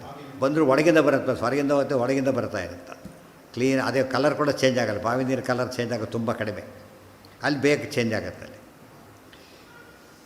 ಅಲ್ಲಿಗಿರಲಿ. ಇದು ಮುಂದೆ ಏನದು ಅರ್ಥ ಏನು, ಮತ್ತು ಮುಂದೆ ಏನೇನಾಗುತ್ತೆ, ಎಲ್ಲಿವರೆಗೆ ನಡೀತು, ಹೀಗೆ ಬುದ್ಧಾವತಾರ ಎಲ್ಲ ಹೇಳಿ ಮುಕ್ತಾಯ ಮಾಡ್ತಾರೆ. ಇನ್ನಾಗಲೇ ಎಷ್ಟಿದೆ, ಇನ್ನು ಹೆಚ್ಚಿಲ್ಲ ಅಷ್ಟೇ. 4-5 ಪುಟ ಇದೆ ಅಷ್ಟೇ. 2-3 ದಿವಸದ ಕೆಲಸ ಅಷ್ಟೇ. ಆಮೇಲೆ ಏನು ಮಾಡೋಣ ಅಂದರೆ, ಟೈಮ್ ಸಿಗುತ್ತಲ್ಲ, ಹಿಂದಿನ ಎಲ್ಲಕ್ಕಿಂತ ಫಾಸ್ಟಾಗಿ ಒಂದು ಸರ್ತಿ ಸಂಕ್ಷೇಪವಾಗಿ ಹೇಳಿಬಿಡೋದು. ಸರೋವರ ಹಿಂದೆ ಆಗಿರೋದೆಲ್ಲ ಕೂಡ ಫಾಸ್ಟಾಗಿ ಹೇಳಿಬಿಟ್ರೆ ಒಂದು ಜ್ಞಾಪಕ ಆಗುತ್ತೆ. ಒಂದು ಸಲ ಪ್ರಕರಣಗಳು, ಖಂಡನತ್ರಯ, ತತ್ವಕ್ಕೆಲ್ಲ ದಿವಸಕ್ಕೆ ಇಷ್ಟು ಅಂತ ಮಾಡಿದರೆ ಇನ್ನು ತಿಂಗಳು ಟೈಮ್ ಇದೆ ನಮಗೆ. ಆ ತಿಂಗಳಲ್ಲಿ ಒಂದು ಸರ್ತಿ ಎಲ್ಲ ರಿವೈಸ್ ಮಾಡಿಬಿಡ್ಬೋದು ಫಾಸ್ಟಾಗಿ. ಇನ್ನು 48 ಶ್ಲೋಕ 4-5 ದಿವಸ, 4 ದಿವಸ ಅಥವಾ ಅವ್ರು ಬಂದಿಲ್ಲ ಎಣಿಸ್ಬೇಕು ಪಾಪ, ಅವ್ರು ಬಂದು ಎಣಿಸ್ತಿದ್ರು ಪಾಪ. ನಮ್ಮ ಲೆಕ್ಕ ಹಾಕಿರೋ ಕೂಡ ಇವು ಕೆಲವು ಫಾಸ್ಟ್ ಹೋಗುತ್ತೆ, ಕೆಲವು ಸ್ಲೋ ಹೋಗುತ್ತೆ. ಇದನ್ನು ಫಾಸ್ಟು ಮಾಡೋದು, ಸ್ಲೋ ಸೂಕ್ತ ಅರ್ಥ ಹೇಳೋದು ಕೂತ್ಕೊಂಡು ಬೇಕಾಷ್ಟು ದಿವಸ ಆಗುತ್ತೆ. ಬೇಕಾದ್ರೆ ತಿಂಗಳಿಗಟ್ಟೆ ಹೇಳ್ತಾ ಹೋಗ್ಬಿಡೋದು ಹಾಗೇನೆ. ಅದು ಬೇಡ, ಅದು ಫಾಸ್ಟಾಗಿ ಹೇಳಿಬಿಟ್ಟು ಅದು ಮುಗಿಸಿದ್ರೆ ಒಂದು 4-5 ದಿವಸ ಮ್ಯಾಕ್ಸಿಮಮ್ ಅಷ್ಟೆ. ಹೇಳಿದ್ನಲ್ಲ ಇಷ್ಟು ಮೊದಲು ಎಲ್ಲ ರಿವೈಸ್ ಆಗುತ್ತೆ. ಈಗ ಫಸ್ಟು ಎಲ್ಲಿವರೆಗೂ ಮಂಗಳಾಗೋ ರಿವಿಷನ್ನೇ ಎಲ್ಲ ಗ್ರಂಥಗಳು ಫಾಸ್ಟಾಗಿ. ತತ್ವ ಸಂಖ್ಯಾ 1 ದಿವಸ, ಖಂಡನತ್ರಯ 1 ದಿವಸ, ಆ ರೀತಿ ಮಾಡಿದಾಗೆಲ್ಲ ಏನಾಗುತ್ತೆ, ಜ್ಞಾಪಕ ಆಗುತ್ತೆ ಕಂಪ್ಲೀಟಾಗಿ. ಹೌದು ಹೌದು, ಅಲ್ಲೇ ಹಾಗೆ ಮಾಡಿದ್ದು ಅದನ್ನು. ಹೌದು, ಅದಕ್ಕೆ ಇಲ್ಲೇ ಮಾಡಬೇಡ ಸ್ವಲ್ಪ, ಅಲ್ಲಿ ಬೇಡ, ಇಲ್ಲೇ ಮಾಡಿದ್ರು. ಈಗ ಅಷ್ಟು ಟೈಮ್ ಇಲ್ಲ, 40 ಟೈಮ್ ಇಲ್ಲ ಈಗ, ಆದ್ದರಿಂದ ಇಲ್ಲೇ ಮಾಡಿಬಿಟ್ರೆ ಆಯಿತು. ಹೌದು ಹೌದು, ಪೂರ್ತಿ ಹೇಳಿದ್ದಾಗ ಪೂರ್ತಿ ಅಷ್ಟು ಹೇಳಿ ಮುಗಿಸಿದ್ದು ಆ ಟೈಮ್ನಲ್ಲಿ. ಈಗ ಅಷ್ಟು ಟೈಮ್ ಇಲ್ಲ, ಆದ್ದರಿಂದ ಇಲ್ಲೇ ಮಾಡಿದ್ರೆ ಆಯಿತು. ಹಾಂ,